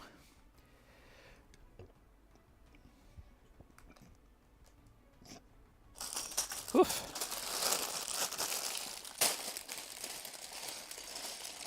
Probably take another break after an hour to take Cat around if haven't already done so, and then would be in the home stretch, basically. It's good. It's been a nice build so far. Very nice build. I'm guessing that as we open up this new baggie, we are now going to be started on a whole different side of the fortress. Yep, that is accurate. A sandbar, and then a pier, which seem to be unconnected, using bags 6 and 7. Well, let's get to it. Again, this has been a pretty delightful build so far, so no complaints. It's not as like, I don't know. I'm so spoiled with the Stranger Things build. It just really tickled me the way you did the same thing upside down. It was really amazing.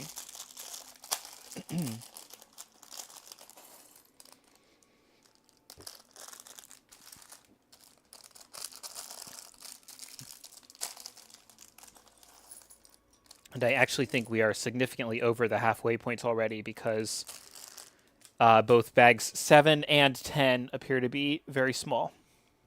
Bag 6 here is not, so let's get to it.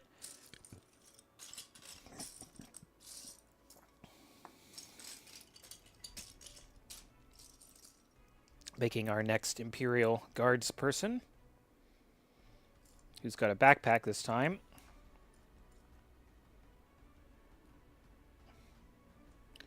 Looks like a supply guard. Oh, I love her little cap. Look at that.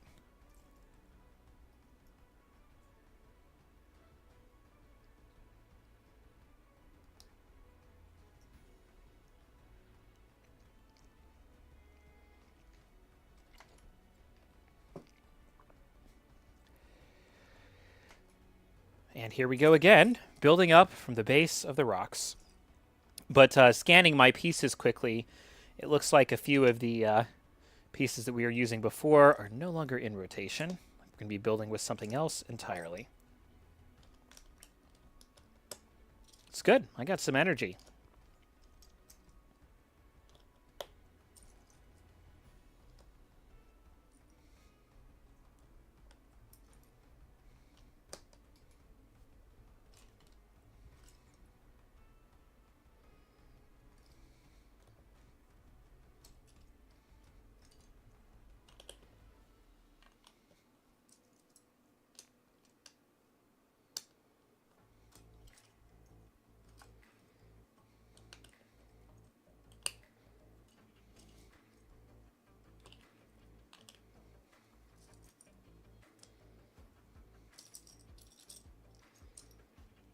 Just flying through this bag since it has a bunch of big parts.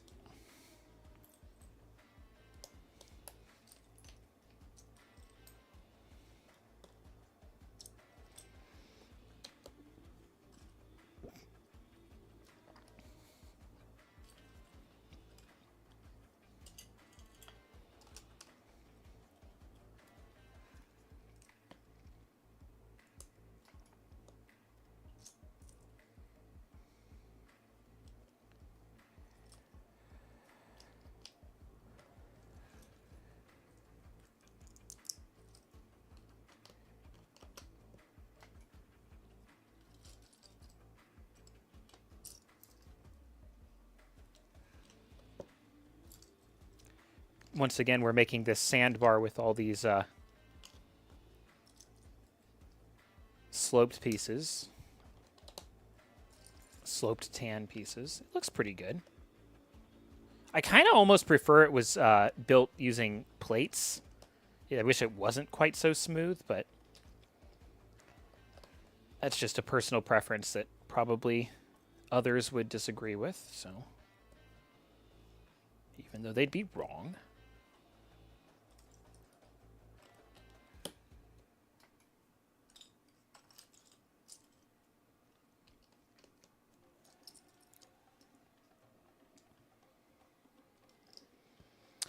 The Wednesday before last, I was streaming. I don't always stream on Wednesdays, but sometimes if there's stuff left over, which again we're trying to avoid here, trying to avoid not creating more backlog while clearing the backlog, because I do eventually want to get to my custom builds.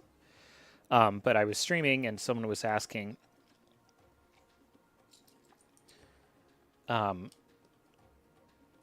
just sort of like, do I do my own custom builds? The answer is yes. Absolutely, I do my own custom builds. Just need to clear the backlog first. Hidden frog. There's always a hidden frog in a Lego set. Well, not always, but there's often a hidden frog in a Lego set, depending who the designer is. Especially one this big.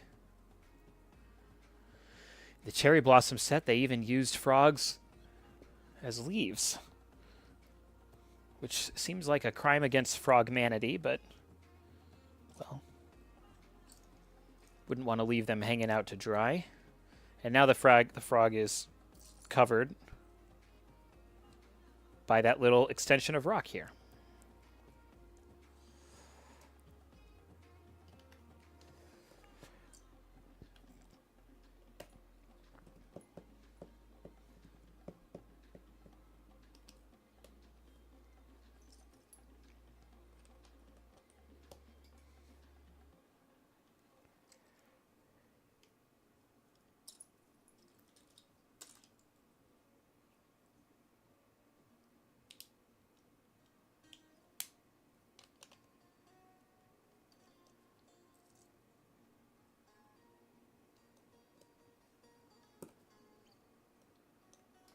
Surprised we're not putting anything in this treasure chest at the moment. It's completely empty. Relatively unusual for Lego, especially for a set about pirates. But okay, we're not covering it up. Meaning we could still put something in there.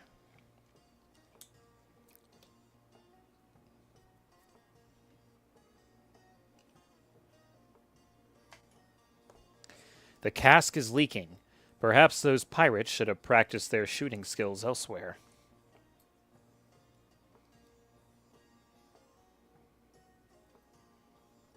So I guess that's like a drip of red wine. Yeah, seriously, where's the treasure in this chest? This chest is empty. Went to all the trouble of making a chest and it's empty.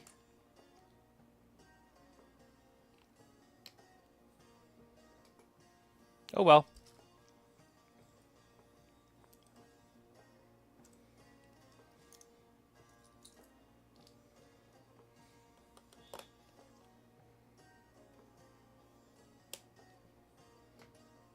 Got fit in nicely.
I just watched the cat do calculus on opening up a door before standing up to push it inward. It was pretty funny.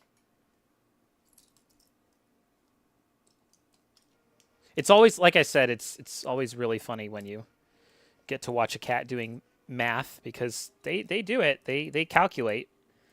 And they're not always right. Like, obviously there's plenty of videos, funny videos about cats like missing jumps and stuff, but The only reason those are funny is because actually they don't get it right, get it wrong all that often. I don't have another one of these 1x2. Do I?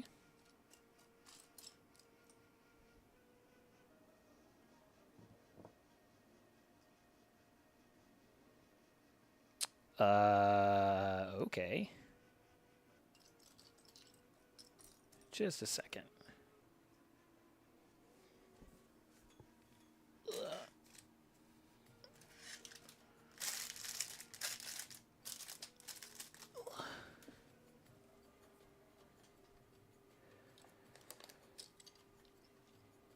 Nope, as always, it was right in front of my face.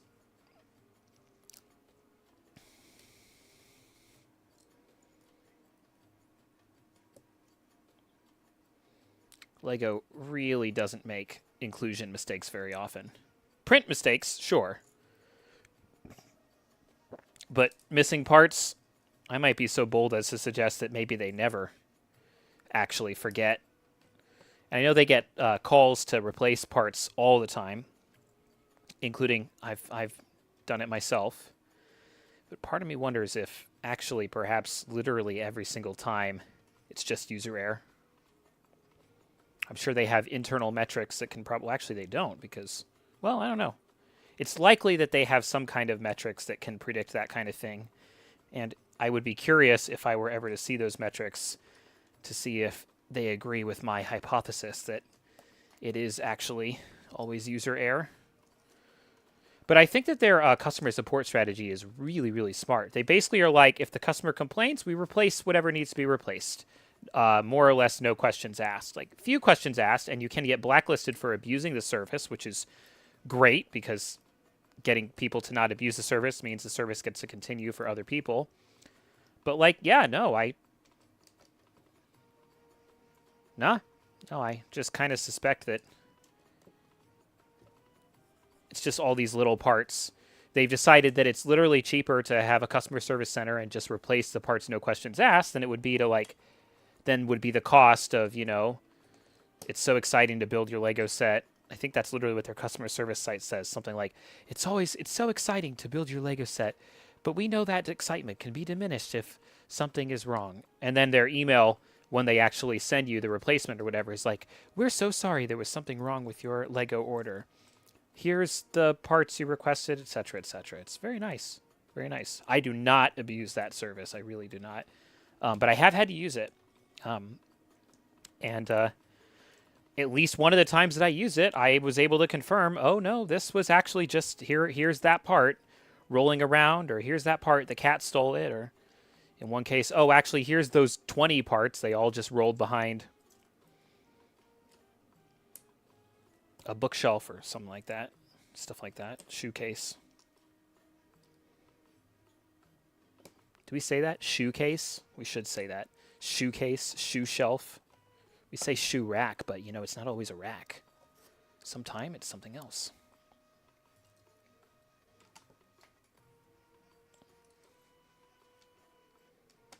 All right, now we're building some yellow, the first level of those walls again, letting us know that we've gotten into the man-made part of this section. And here's that strange technique. The upteenth time for the fencing.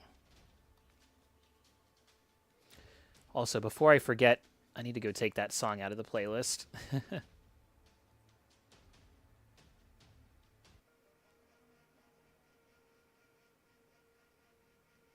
Let's remove. There we go.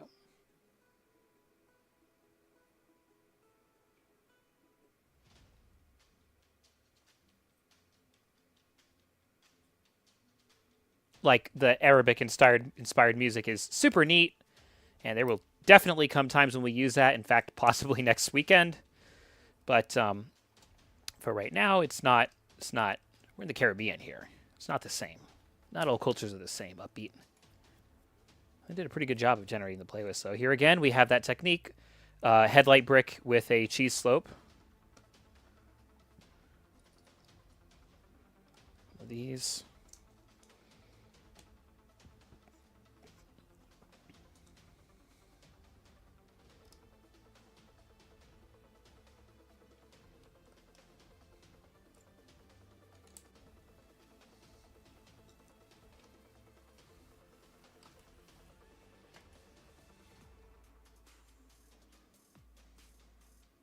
This is a little bit techno, but actually maybe this should be ripped out too.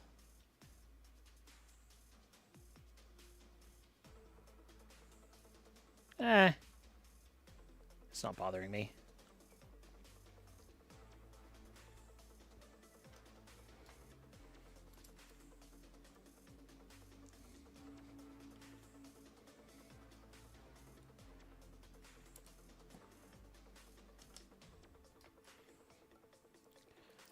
Headlight brick, cheese slope.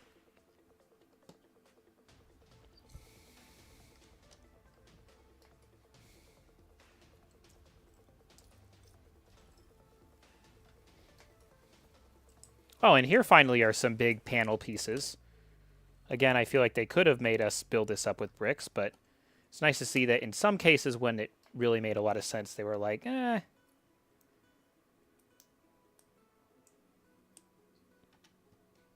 we don't have to do it every time.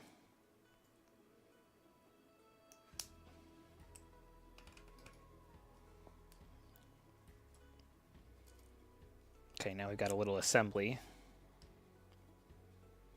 This one's supposed to have a clip on it.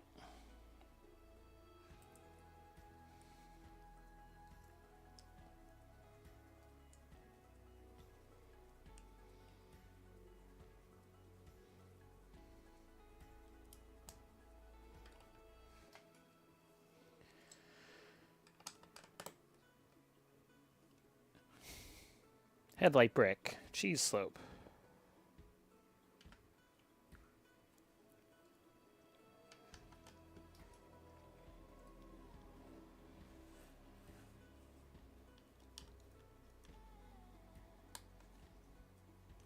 Cutlass, broom. Don't know if I have the broom in dark brown. I feel like I've got plenty of them in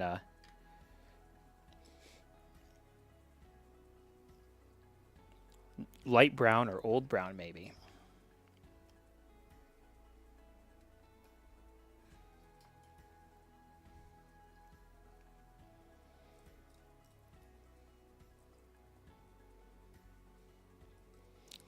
This looks like it might be the side of a flag or, oh, a ladder, probably.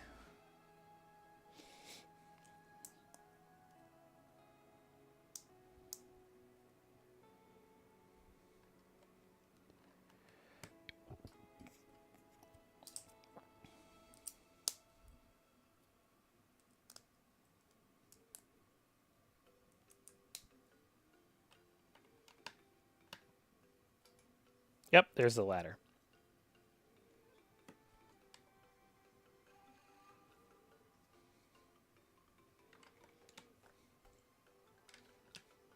The fun kind of ladder where you have to actually jump up to grab it and start climbing. Something that we have not gotten rid of.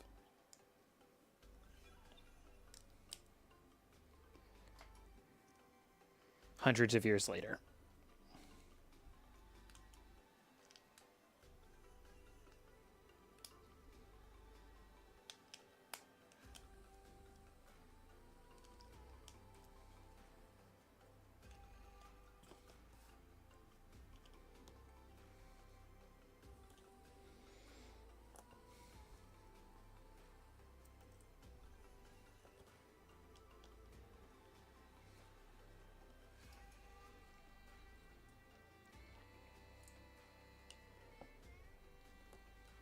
Making a balcony here.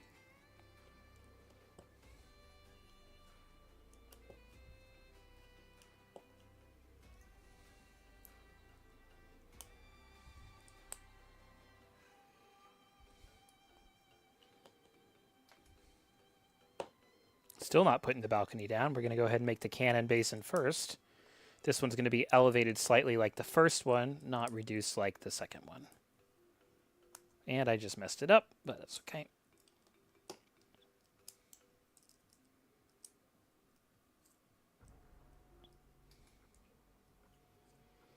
Need to attack pesky pirates from a different angle. You can move the cannons on the towers back and forth to turn or move them to other areas of the fortress. Not entirely sure what they're trying to say there, but that's fine.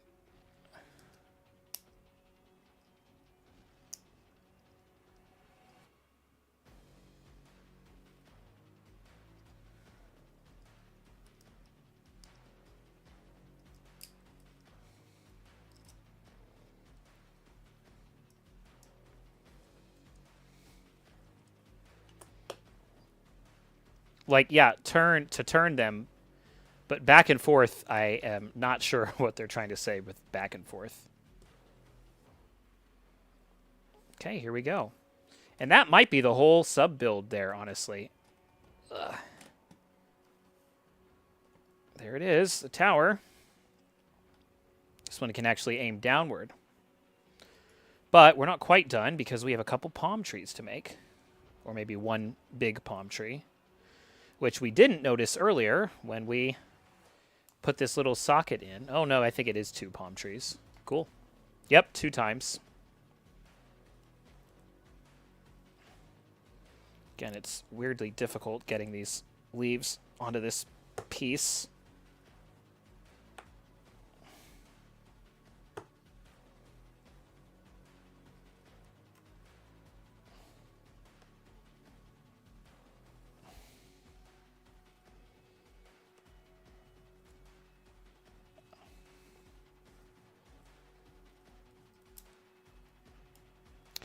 Which I feel like I'm having a very distant memory of it being that difficult even, 30 years ago, 20 years ago as well. Like, it's just always been a hair interesting trying to attach these leaves to these caps.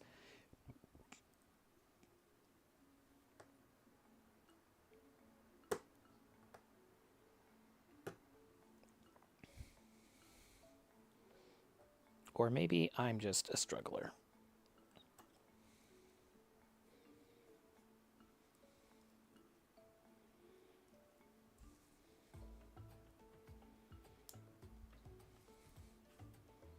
Then we'll attach both of these. 1 and 2. Beautiful.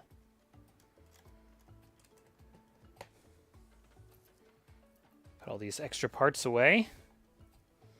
Bag 7.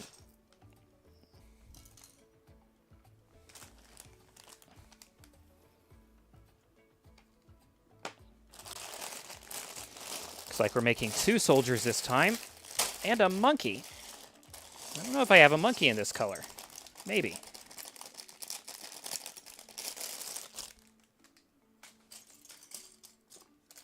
This looks like a very small build, whatever it's going to be.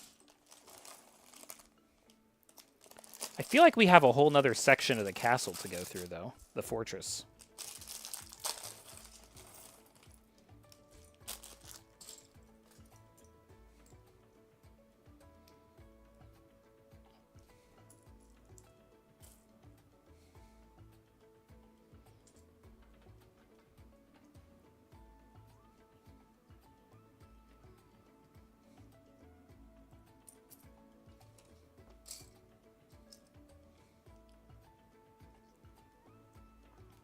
Another musketeer. I guess these are guards, not sailors. Although I'm not really seeing any indications that are... I guess I guess it's just our hats. Their hats are the only thing we can tell them by. Oh, you know what these sailors remind me of almost a little bit? Is almost like... let's give her a more serious expression. She doesn't really have a super serious expression. Almost remind me of like the... I forget what they call the sort of Imperial Army type good guys question mark that are in One Piece, but that's what they're kind of making me think of. The Navy, the Grand Navy. I don't remember. Cadets of the.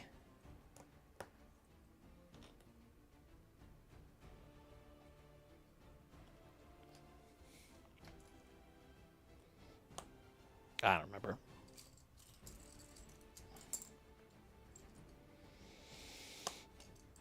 Tiny little section here.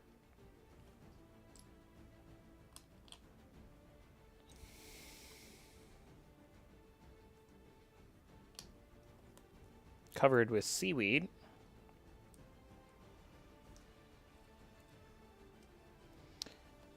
These seaweed pieces are neat. They were originally made as spines for the bionicle baraki, sort of bionicle sea monsters in the Construction system, which Bionicle is in.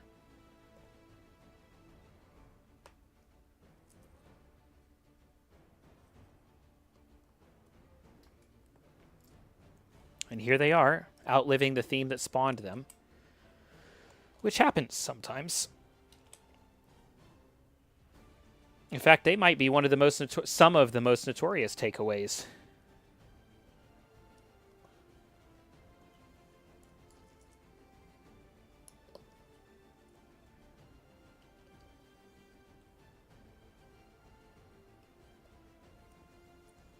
This is a very small bag.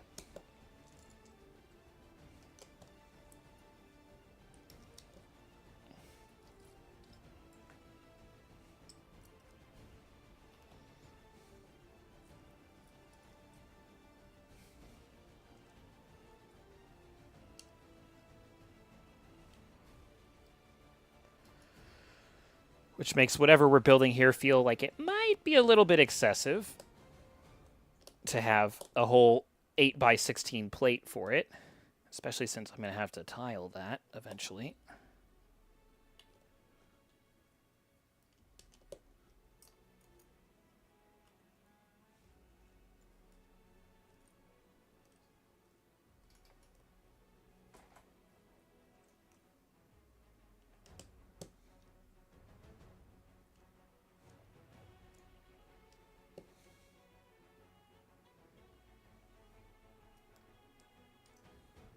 Oh, this is... okay.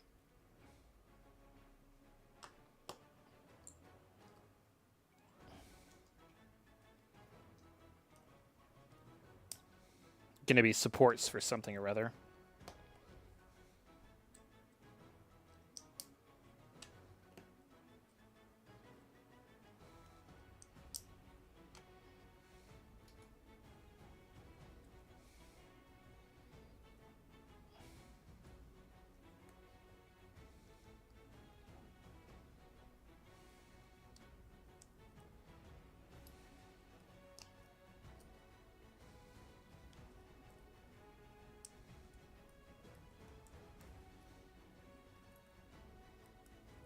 Good old ×2.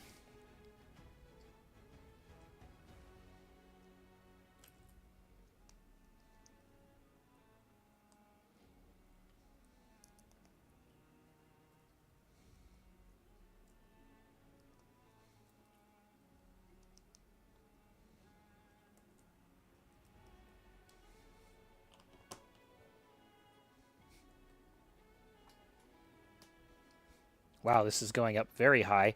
See, this, like, almost looks like some kind of, I don't know, some kind of, like, piping system, some kind of, something you would see on a modern set. But, oh well. A modern era piping facility. I have no idea what we're building here. Obviously, we're building up towards like a trapdoor mechanism, which I guess we haven't seen that many play features in this set besides the fact that it moves around in such a way, and the cannons, obviously, are a pretty great play feature. I don't know if I'd go so far as to call them like an ingenious play feature, though.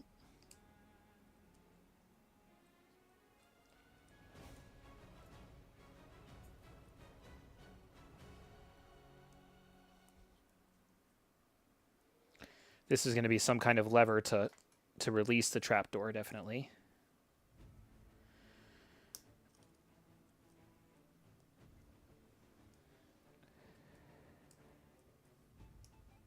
Still, it all feels much higher off the ground than it necessarily needed to be.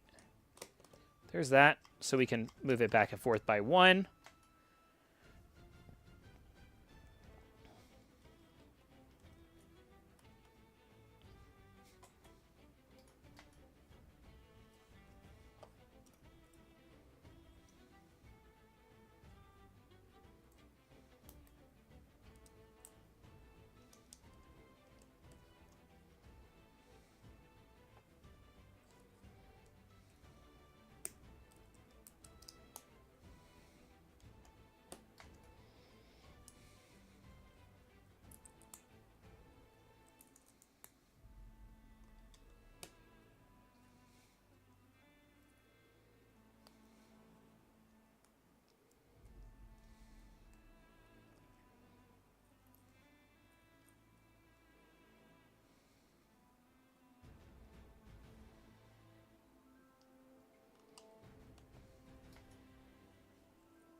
I wonder if this is the approach for boarding the ships. I thought what we were looking at earlier was it, but maybe this is it, and that's why it's so trapdoored.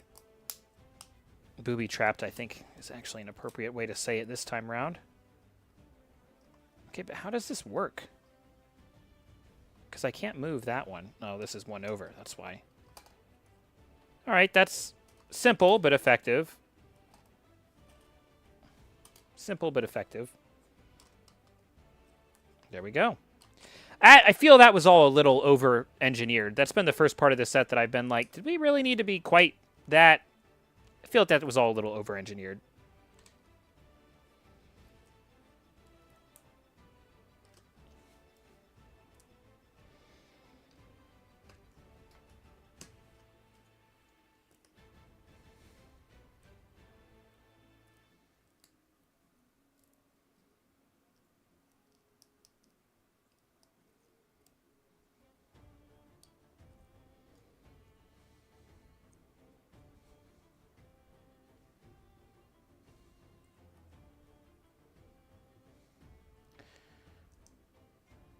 What? Why is this table at the end of a pier, and why is there a trapdoor leading to it? This makes no sense to me.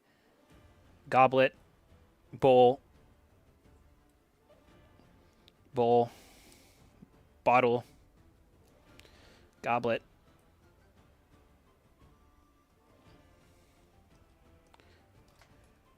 If you already have the Lego Ideas 21-322 Pirates of Barracuda Bay, you can dock it alongside the pier.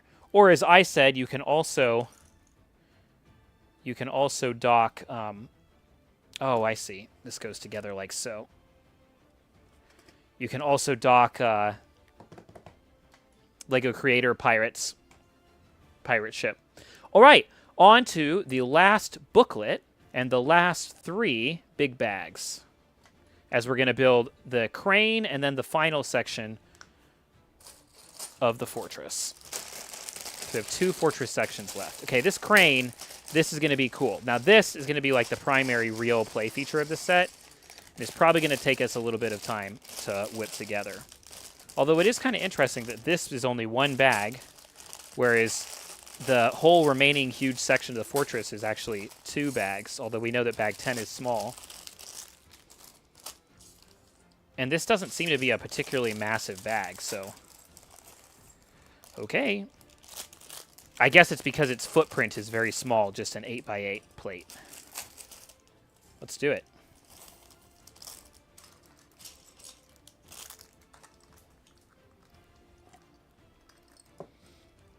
This is going to be where our string for the crane is, which we won't take out quite yet. Okay, bag 8, the crane.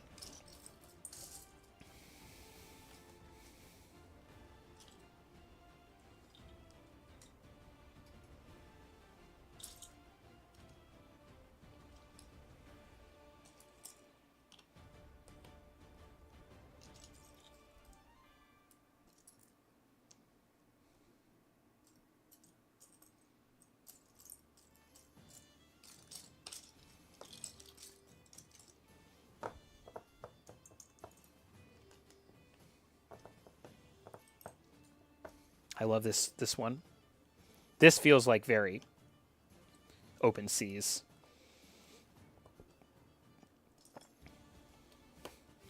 And then we change the key signature from 4 to 2.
I actually appreciate that in this bag they're making the cheese slope placement be separate steps, as sometimes headlight brick cheese slope, as sometimes it can be kind of hard to parcel out where those have been added amidst a bunch of other pieces at the same time.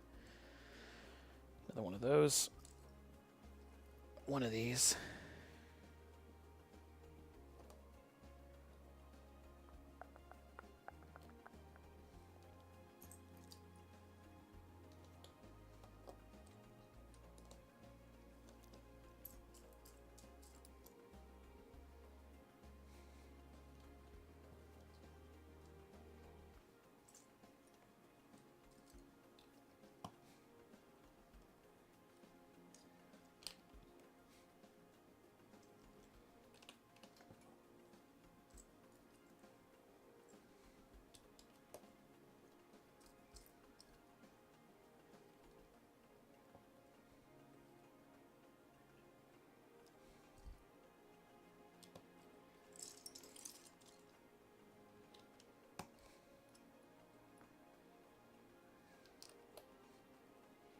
Our first masonry brick, once again signifying we're about to get up into the man-made portions of the tower.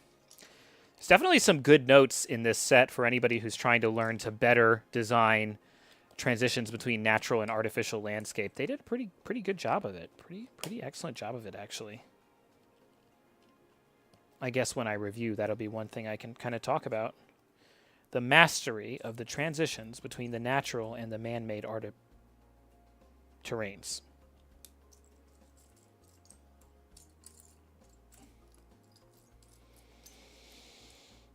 All right, we need one more dark gray cheese, please. There it is.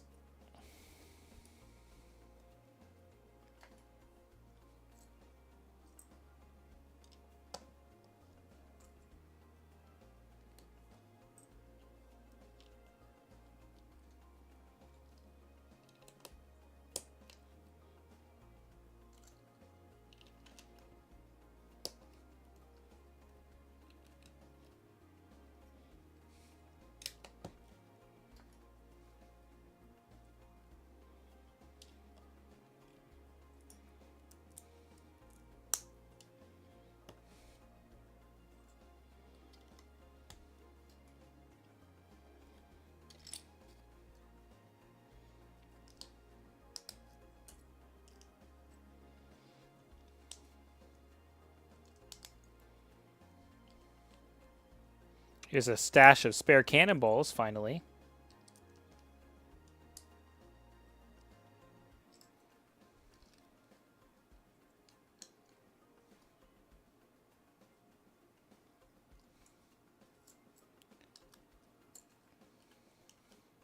Huge stash of spare cannonballs. Captain, it'll take cannons to get out of here alive.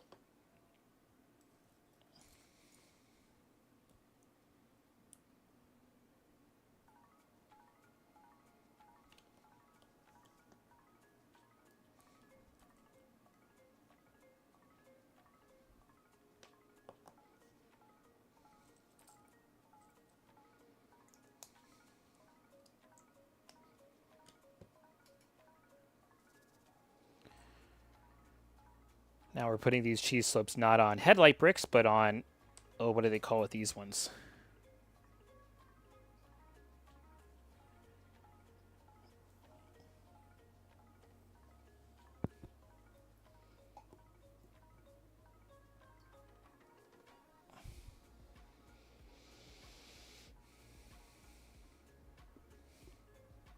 I forget, side bricks or something.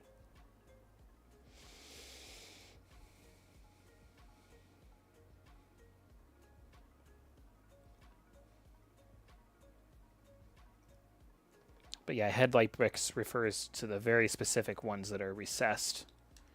And when they have a stud... Here's a headlight brick with cheese on it.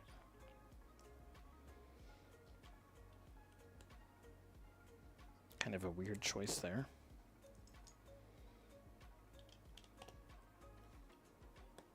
Oh, we're going asymmetrical, that's why. And we're going to keep doing it. Headlight, cheese. Headlight, cheese.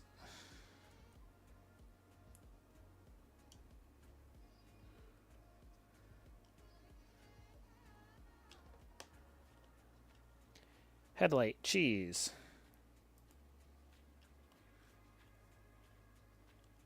This is actually kind of weird. It's actually making. Oh, this is kind of interesting how they're alternating the 2x2 and 3x3 angled corner bricks. This is very visually pleasing, and Now again, this could have been 2 panels like they used earlier, which raises the question of why they didn't either use 2 panels here or use use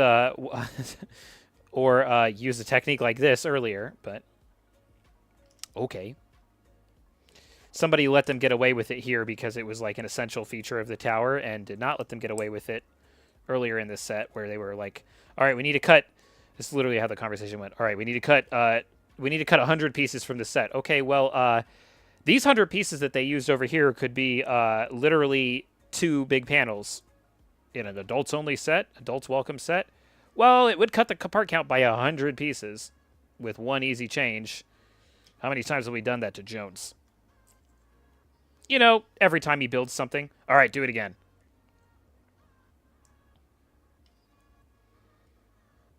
It's nice, though. I gotta say, the effect is nice.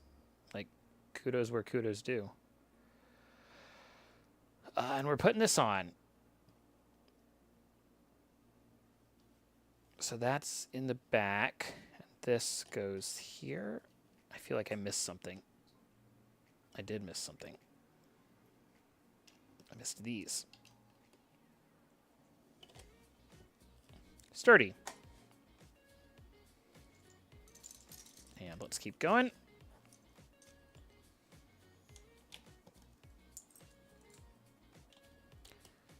Torch. We know our torch build for this set by now.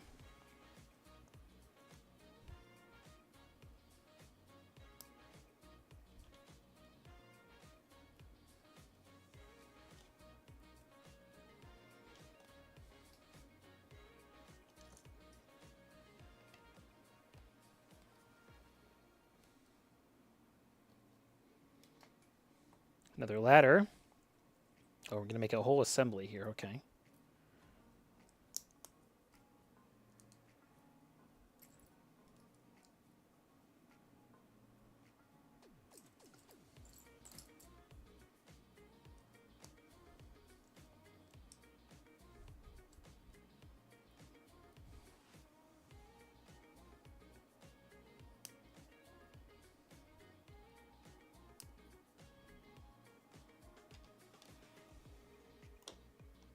And it kind of slots in neatly below.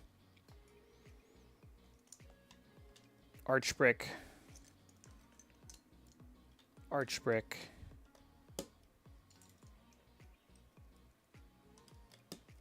And 6x6. Yep. Jumpers.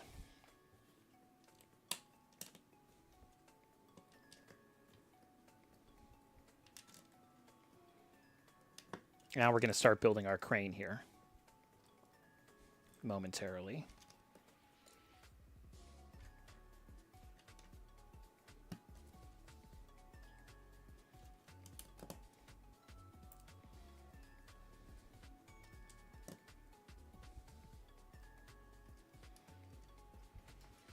That's pretty nice.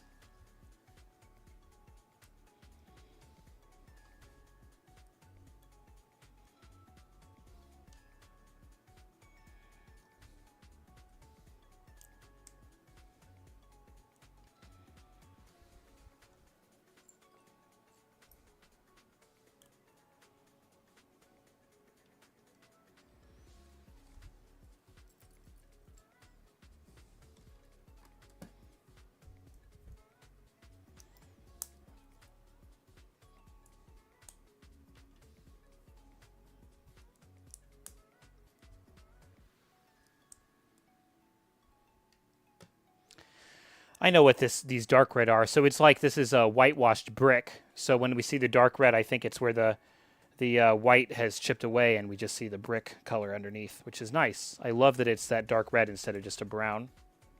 I really do.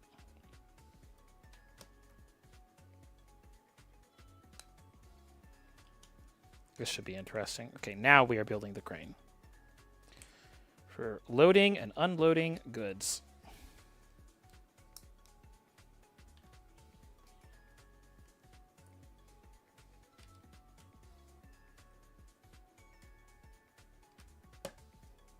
That's very sturdy. Here it goes. Actually, not a whole lot of parts for such an interesting construction, but okay.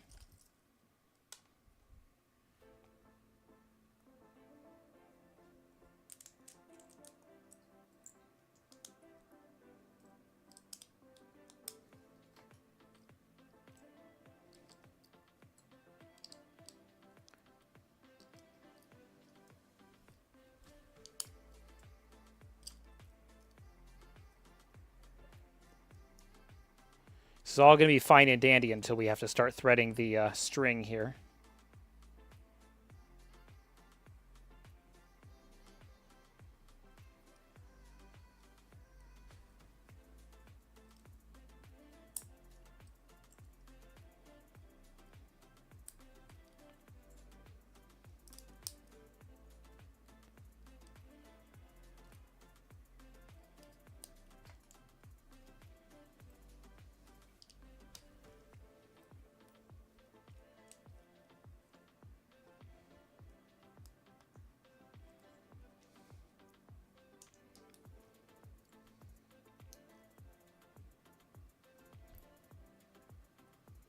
If I remember correctly from the reviews of this set, this crane is actually not movable, which is kind of interesting because even the cheapo crane that we saw in the old mine set was movable, but I think they were prioritizing other features here. It's a static crane.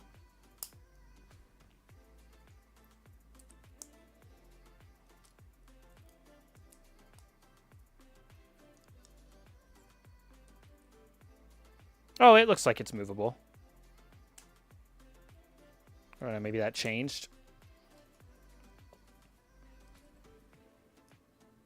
I was going to say, that would be a pretty weird design choice to have a non-movable crane in a premium set. Oh, this is going to be some joyous threading, I can already tell.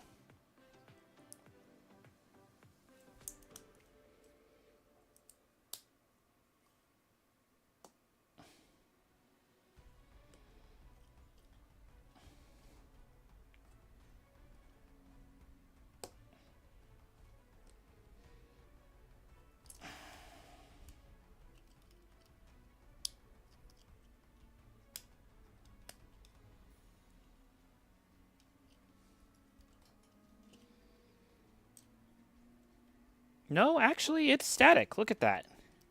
This is such a weird choice because I feel like this could have been made dynamic with just a few Technic bricks. And you know what? I bet if I go on to Rebrickable in a little while here, there's probably going to be some instructions on how to make this dynamic. Did they have dynamic cranes in this era? I mean, did they have any cranes in this era? I don't know. These are all good questions for someone who knows more than me. All right, time to thread. Ugh.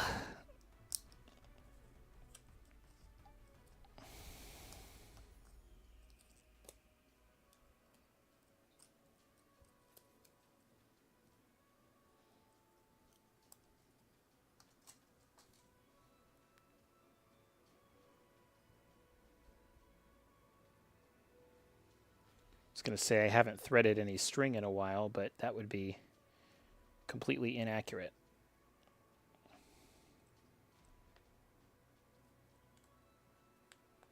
Now, the nice part about doing this these days is you don't actually have to tie a knot. The friction of this axle being pushed in does all the work for you.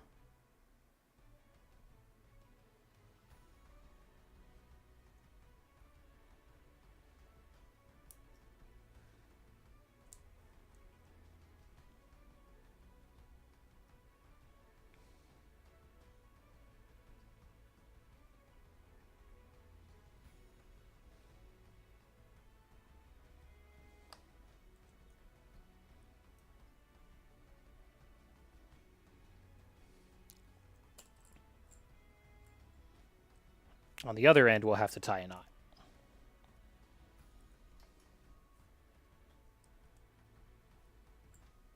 I do like these big wheel spokes. Definitely feel very old-timey or very period appropriate. Here's our knot that we're going to tie.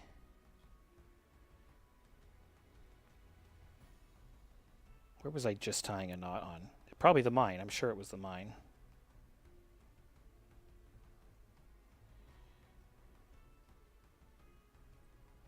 Expert knot tire, Kira. Director's note. Kira is not an expert knot tire.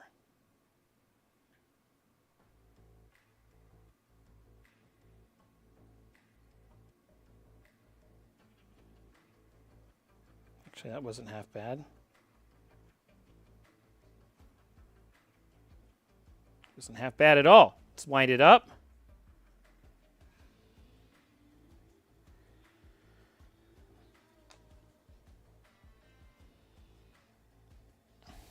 I need this to be grabbing something so it has the weight to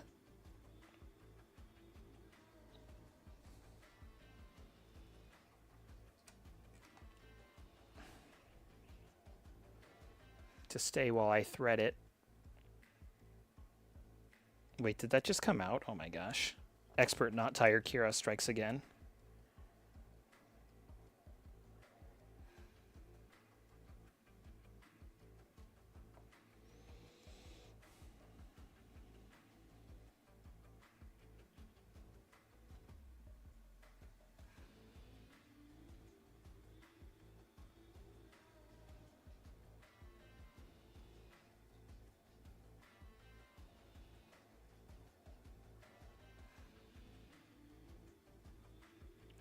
That is why you have to double tie the knot.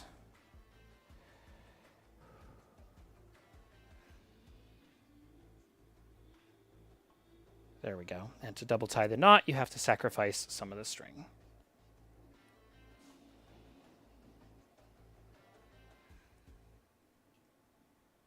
There we go. Put this on.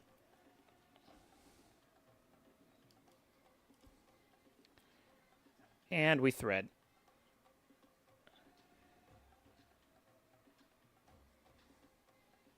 It works.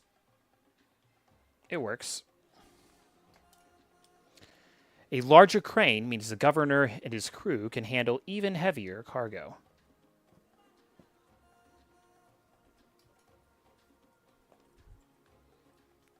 Such as this cargo bale that we're about to make right here.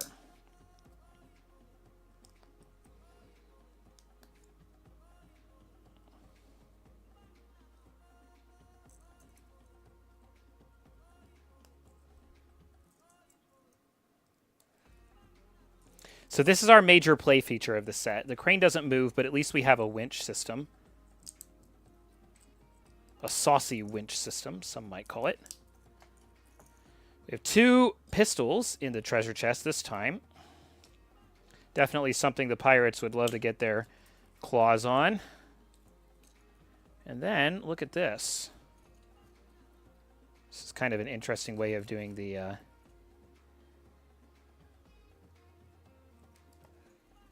cargo. Very like old-timey, like, oh yeah, our cargo, we've chained this load up, and then you can raise and lower it with the winch. Does it hold? Yeah, it holds. Say I missed a few spots back here though. So those must go here. And those are extra pieces. And those are extra pieces. Cool. Nice. Another tower done.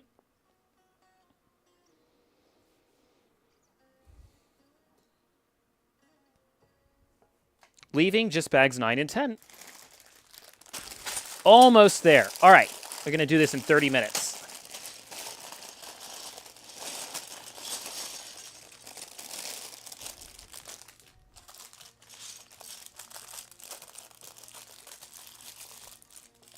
The last melon.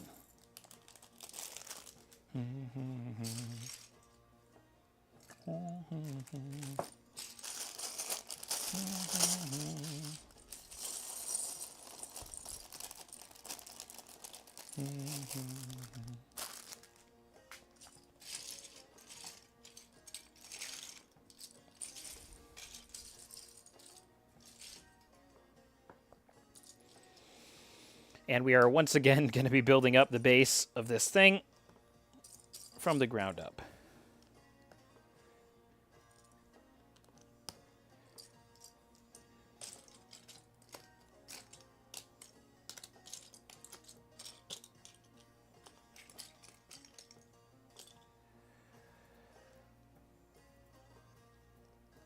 Hey, Brick Boy, how's it going? You're showing up right at the end of the build here. We've been building Eldorado.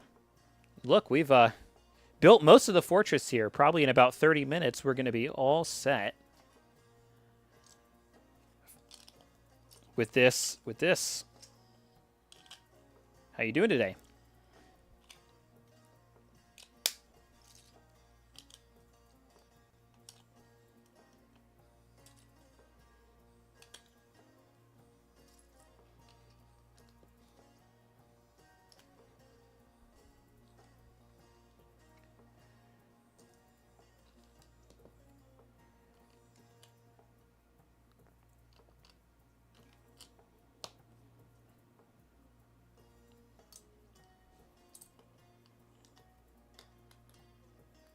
Hey, thanks. It's fun. You know, it's kind of, you just get into the rhythm of it and you start knocking it out.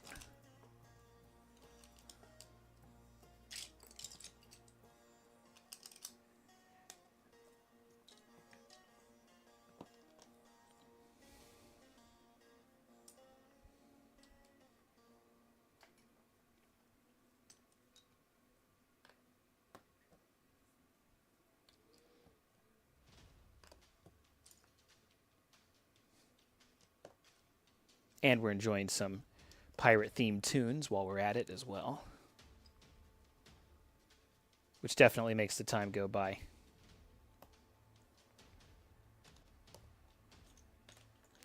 Pirate-themed here being a very loose, very loose association, but hey.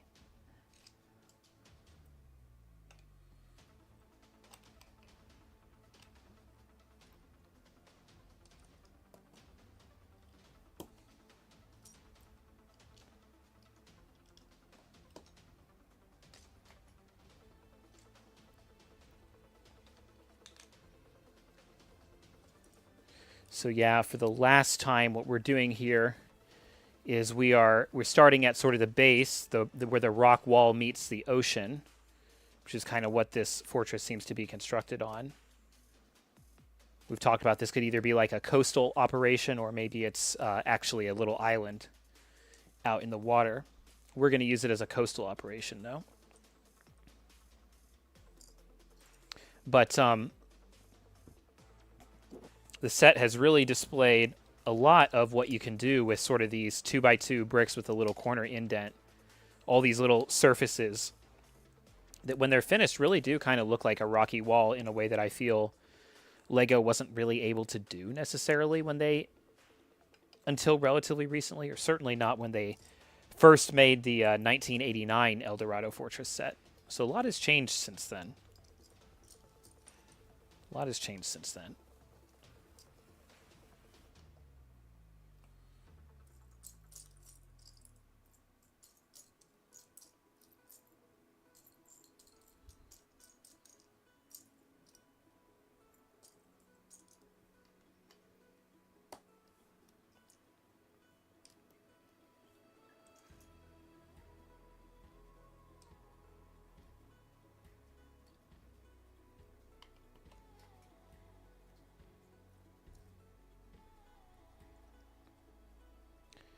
This is one of those little piers right here, the kind of thing probably where the pirates crawl back out of the water if they've fallen in, or I actually think we're building a little pirate cave here. I thought there was something about a dungeon, but I don't remember seeing a dungeon as we were building here, so maybe we're about to build it. So maybe instead of a dungeon this time, we've now got a, gold ingots. We've now got a pirate hideout right under the place itself. Yeah, all this loose loot. This is starting to look like a pirate hideout. So they've moved their way up in the world in the last 36 years.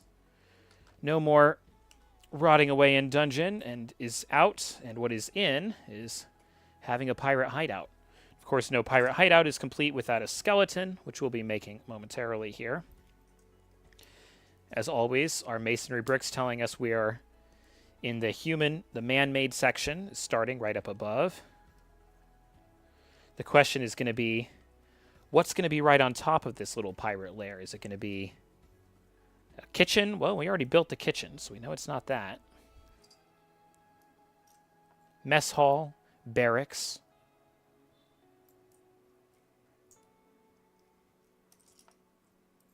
Soon to be revealed.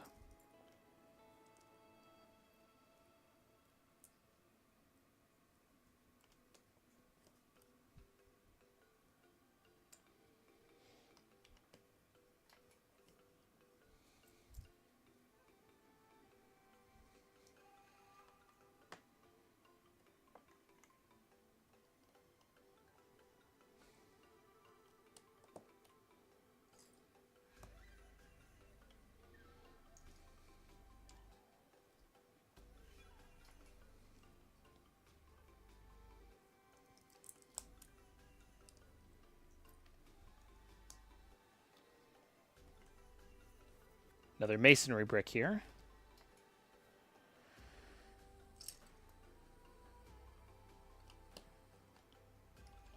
And arches starting to tell us we're reaching the top of the cave. Another one of those ladders. It's kind of neat how those are stacked up. Oh, this is a sturdy section. And another trapdoor so the pirates can come up from one-directional trapdoors. They can pop on up. Pop on up. Steal some grub from the kitchen and come right back down. Oh, we have to do another section here.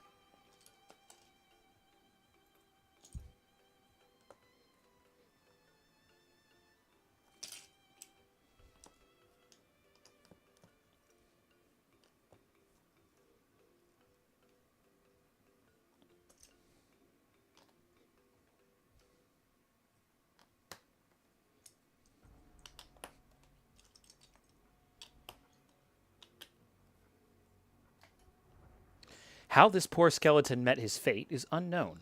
Perhaps he was trying to escape, or went in search of the hidden letter.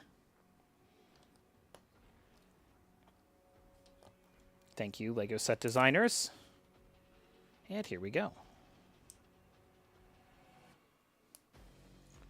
What they didn't want to tell us was that actually he drowned. Classic LEGO skeleton pieces, which have changed a little bit in 40 years, but not too much. Stand him up like this, so we can put this sideways like so.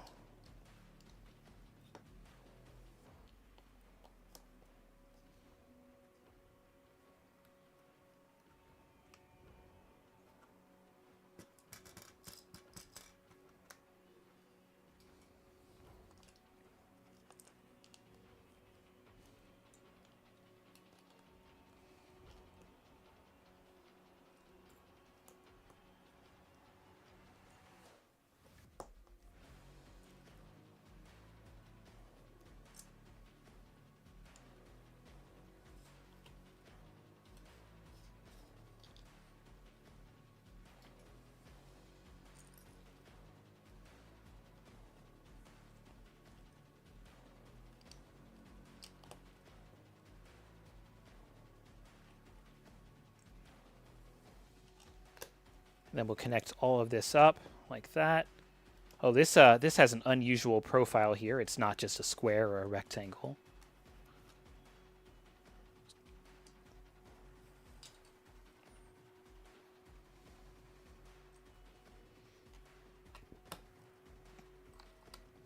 I think this is going to be a big fortress wall.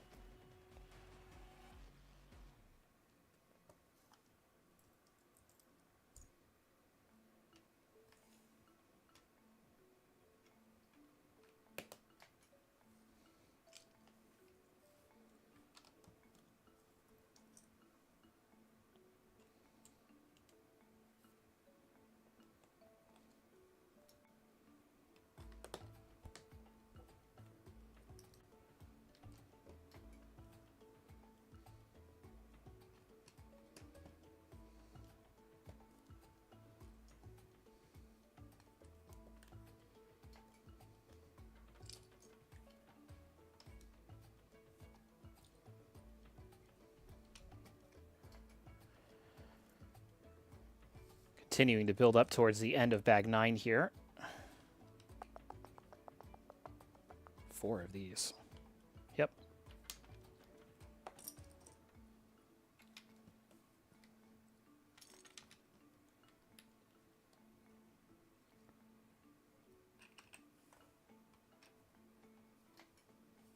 Another water section.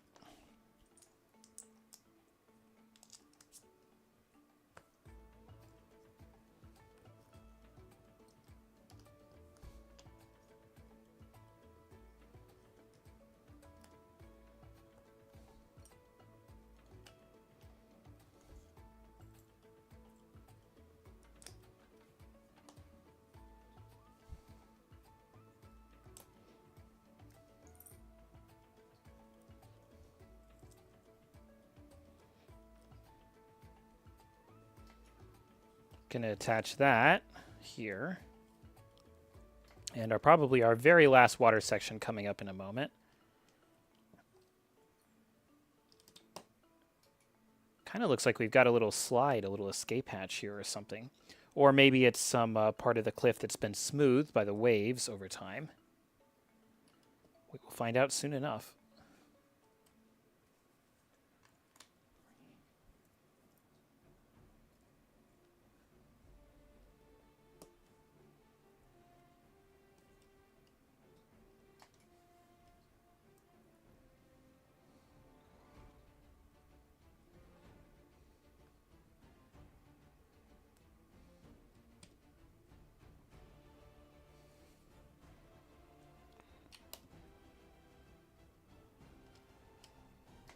Here it is, last water section. Very nearly the end of our pieces. Well, until the last bag.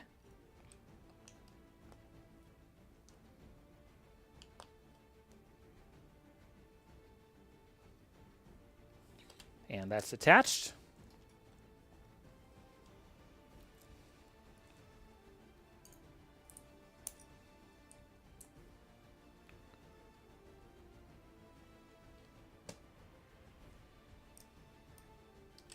Yeah, definitely looking like a little bit of a slide feature there. So we will see what makes use of it probably pretty soon.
Oh yeah, this is absolutely a little escape section, which is nice. We thought we were maybe done with play features as of the crane, but no, think there's a couple surprises left. Here, here.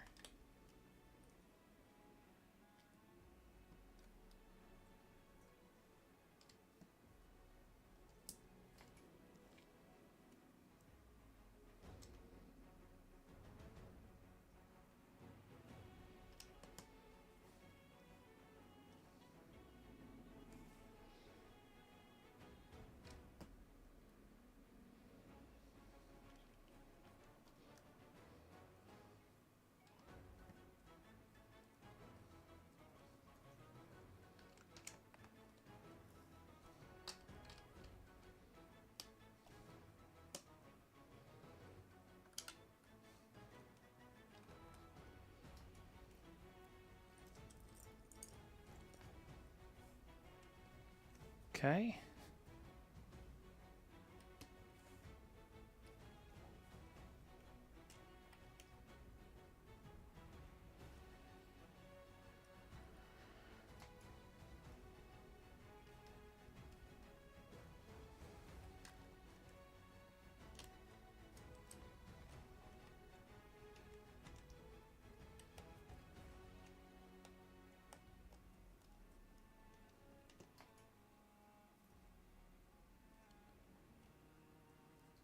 2 plates, double cheese.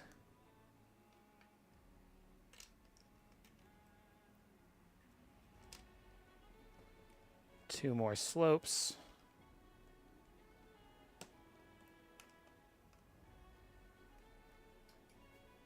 Two big bricks. Cheese. Double plate. And now we can see we've just about made it all flush here. So we'll make the rest of it flush. There's that. That one. 1, 2, 3, 4. A cleverly hidden hatch door allows captured pirates to escape to the beach where their buccaneer buddies can pick them up. Here it is. Our last little play feature. Hey, I love this piece. 1x3 tile with a wood grain pattern. Yeah, it's pretty well disguised in there. Now we'll close up the very rest of it. I didn't see that coming even till the very end there, so always love that.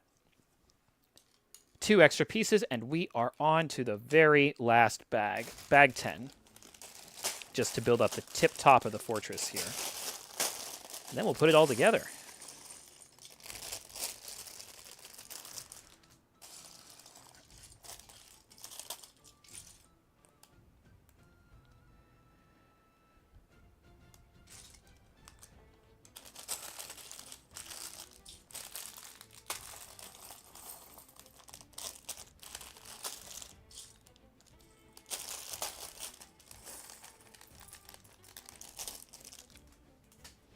Our last minifigure, one more guard. His backpack telling us this is probably not a sailor. It's probably a land guard. His nice little cap again. And another musket.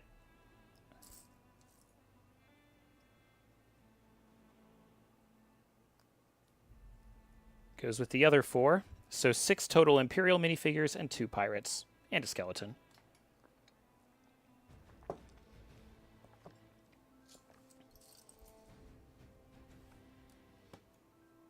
Kind of got a straw. So, all right.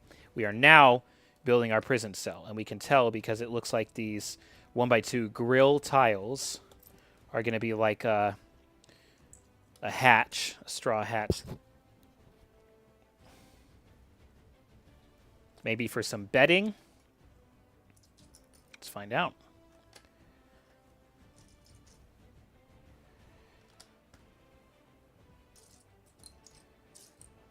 As always, we're going to follow this pattern of yellow and then white.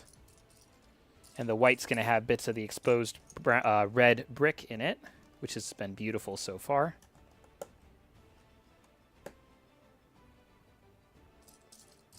They kind of saved all the play features of the set for the very end. It's kind of funny.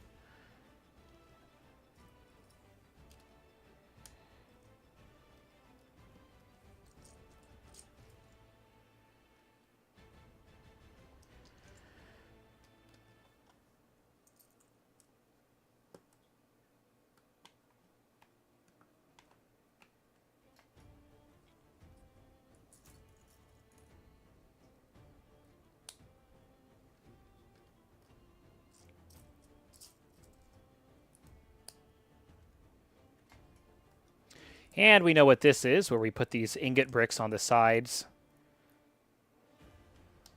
here.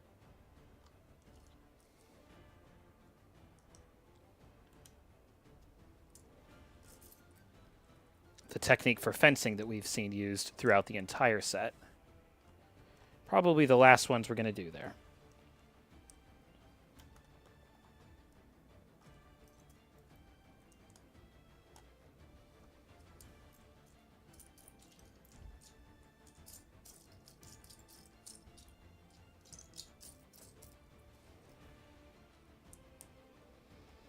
Yeah, we can already see the bars of a jail cell poking through.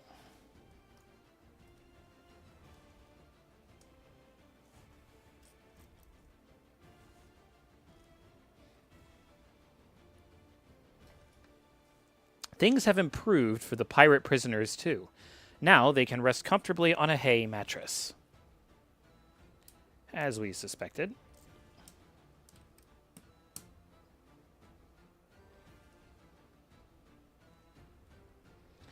I guess this fortress is now subject to human rights and all that, which the pirates didn't have 40 years ago.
Here we go again with the headlight brick plus cheese slope construction.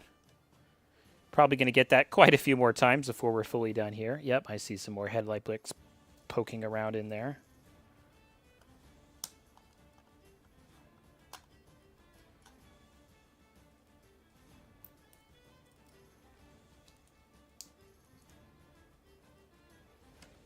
Starting to transition from the yellow to the white as we get higher up.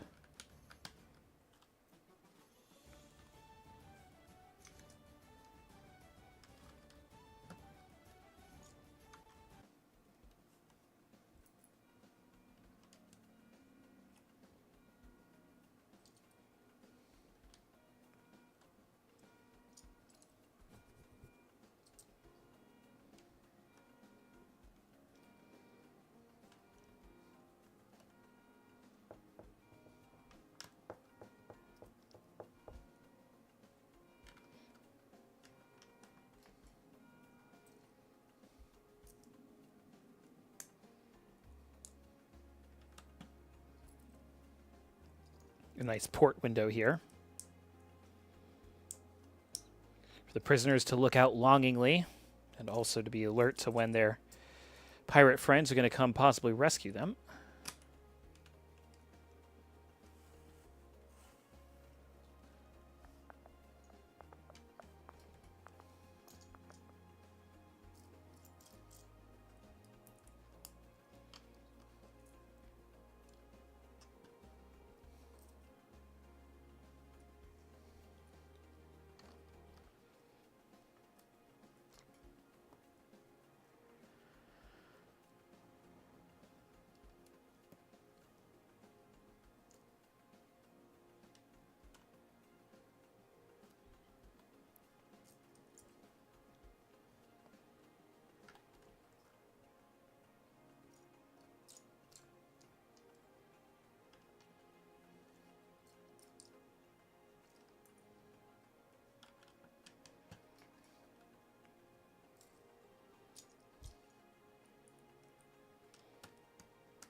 I wonder if when the prison was built 40 years ago, it may have been built dollhouse style, as so much of Lego is.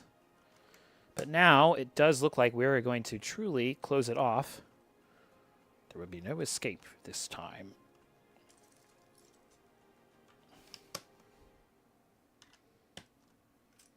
For your rebel friends.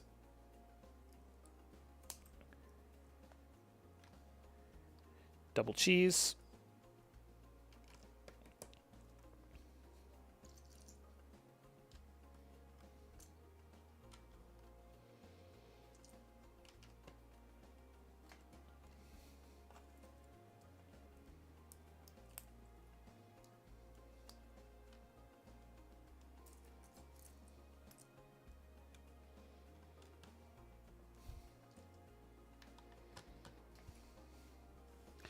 A nice Spanish roof here over this window. Although these can be a bit tedious to assemble sometimes, but Legos become very consistent in how they assemble them.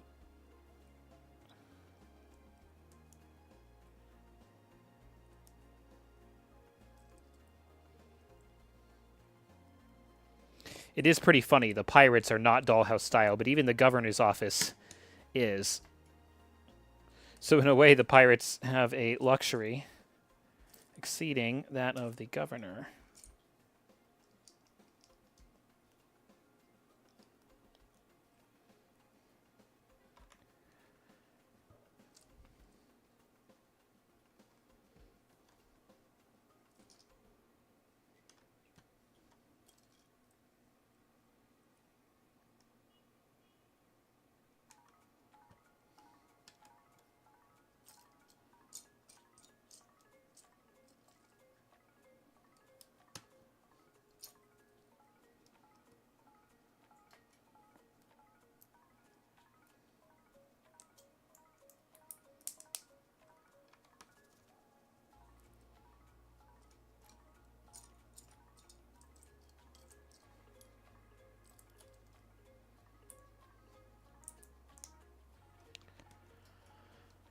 Here's our jail cell. Or jail door, cell door. Slots neatly in place right there. Now we still need to deal with that escape hatch over on the side. Another Spanish roof. Incoming.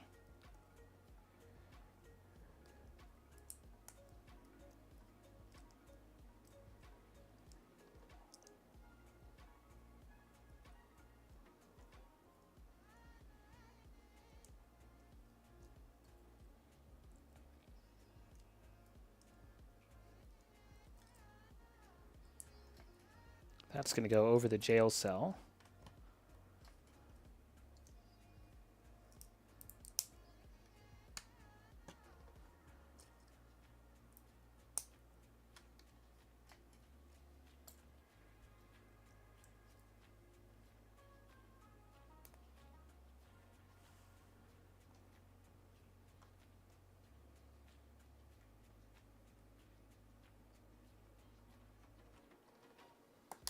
Stack this ladder here.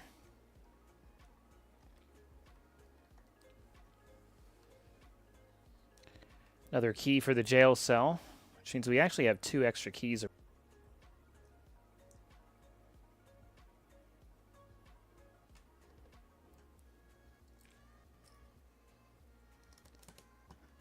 Possible technical difficulties.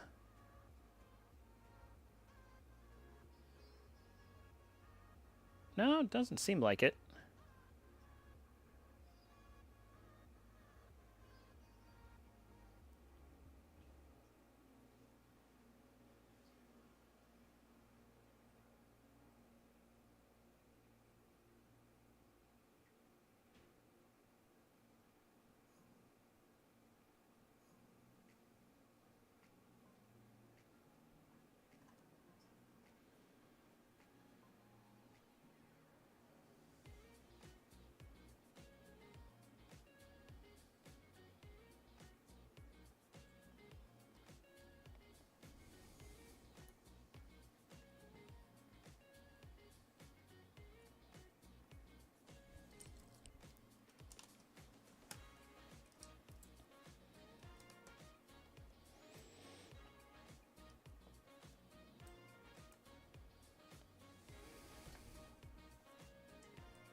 Kind of looks like our network connection is starting to drop here, which is unfortunate. But we are at just about the end of the build, so I'm going to go ahead with this portcullis here. and just about finish it up.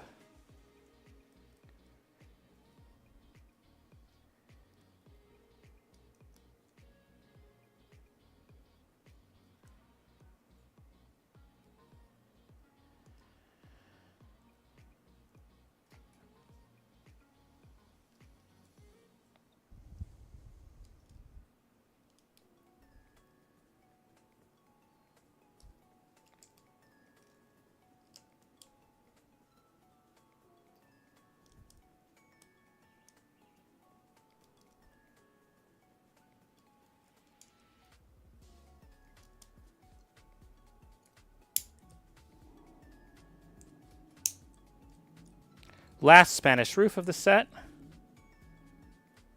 Kind of looks like the pirate might be able to just blow out of here entirely.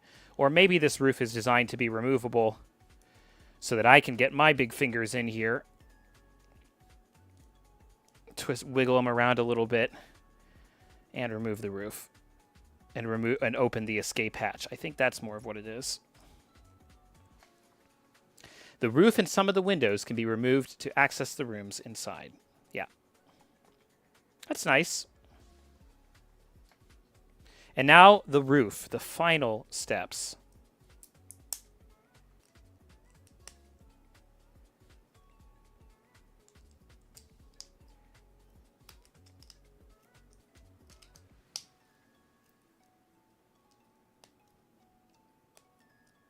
Huh. When they got this high up, they got a little lazy and said, we're just going to use 1x3 arch bricks. Everybody's tired of all the little details of the exposed brick.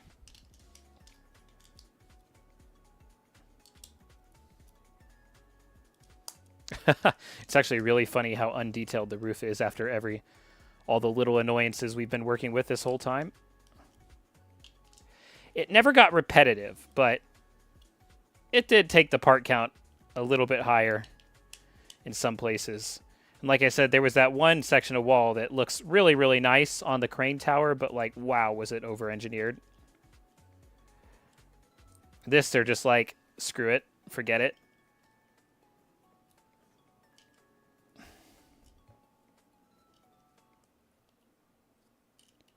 It's just a free-for-all of plopping the parts down. Oh, guys, we're so close. We're on the final pieces. It's just ingot bricks now. It's all down to you, ingot tiles. It's all down to you.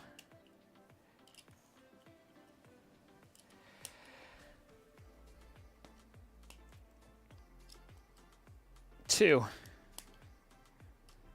One.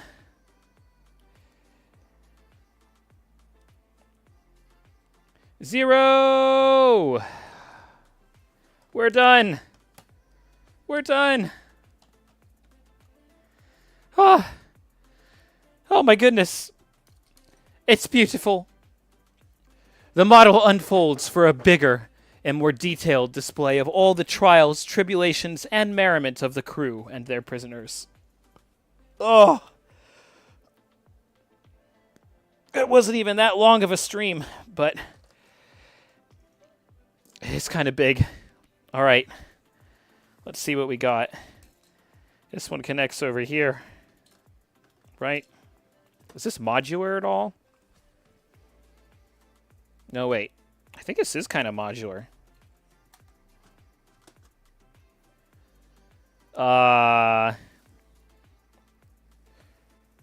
Front gate.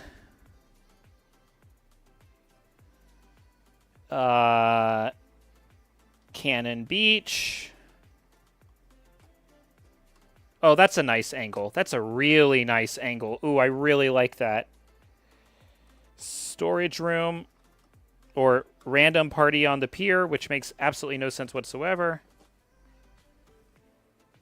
I'm going to move that. I don't like that. Crane. Prison. Ugh. The boat should be on the outside.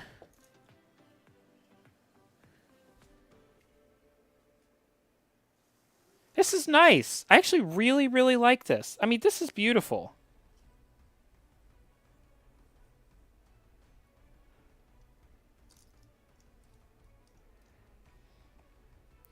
Okay, folks with a backpack, they're on guard duty. Backpack, guard duty. Backpack, guard duty.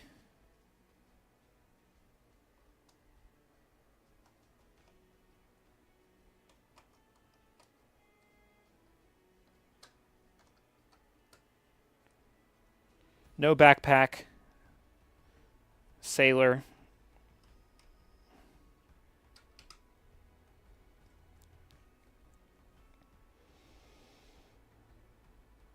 Yeah, I really don't like this random peer party. So we're going to actually put this inside the fortress. And they did include a connection point. So we're going to put this in here. I put it there. Yeah. Oh, that makes way more sense. Food by the kitchen. Yeah. Although, what's on the inside here? Just rocks. So we can put it like this. Nope, can't connect it like that. So it'll have to be like this. I like that a lot more. Oh, it's beautiful. They're just showing us some of the other places you can connect, like this that I just did there.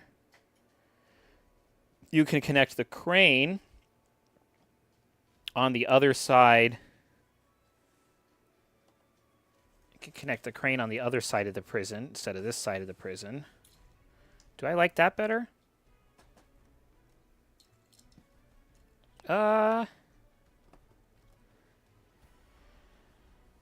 That's shrunk the profile a little bit, made it a bit squarer. Versus this big interior water space. I don't really like the interior water space. But I do like that you can walk in front of this. I think that looks a little bit nicer. So this can be like the coastline, basically.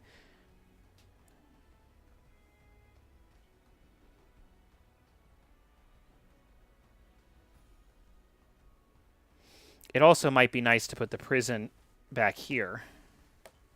Can I do that? I can't actually do that. I could if I moved the kitchen.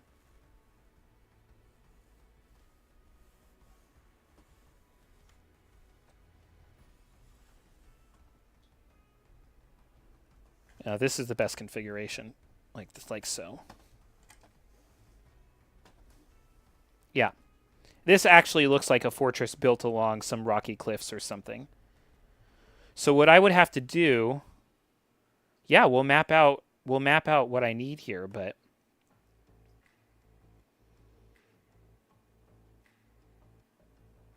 this interior area, this is going to be land. No, it's actually going to be water. All right, this will be kind of fun. Oh, now that's a big redesign. That makes it look like one huge fortress.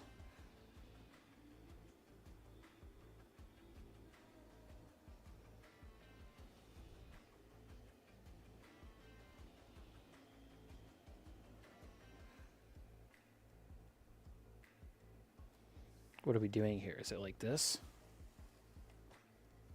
Oh, it does go like that. Oh, yeah, that's actually kind of...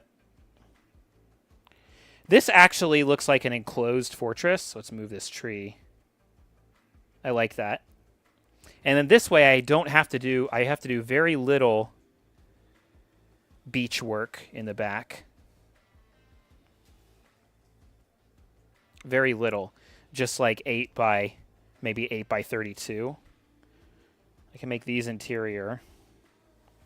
This is nice. There we go.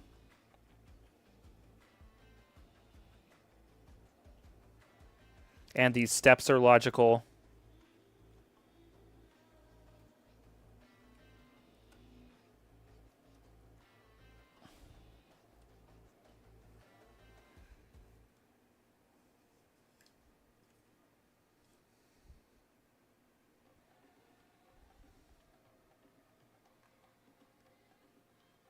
Monkey's in the tree.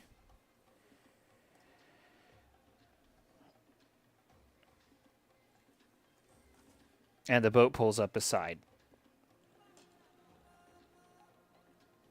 boat pulls up in front. And this is the most beautiful part right here. The ledges of the boat right here line up perfectly to the height of the upper pier, just like so. You can literally, it's literally so perfect.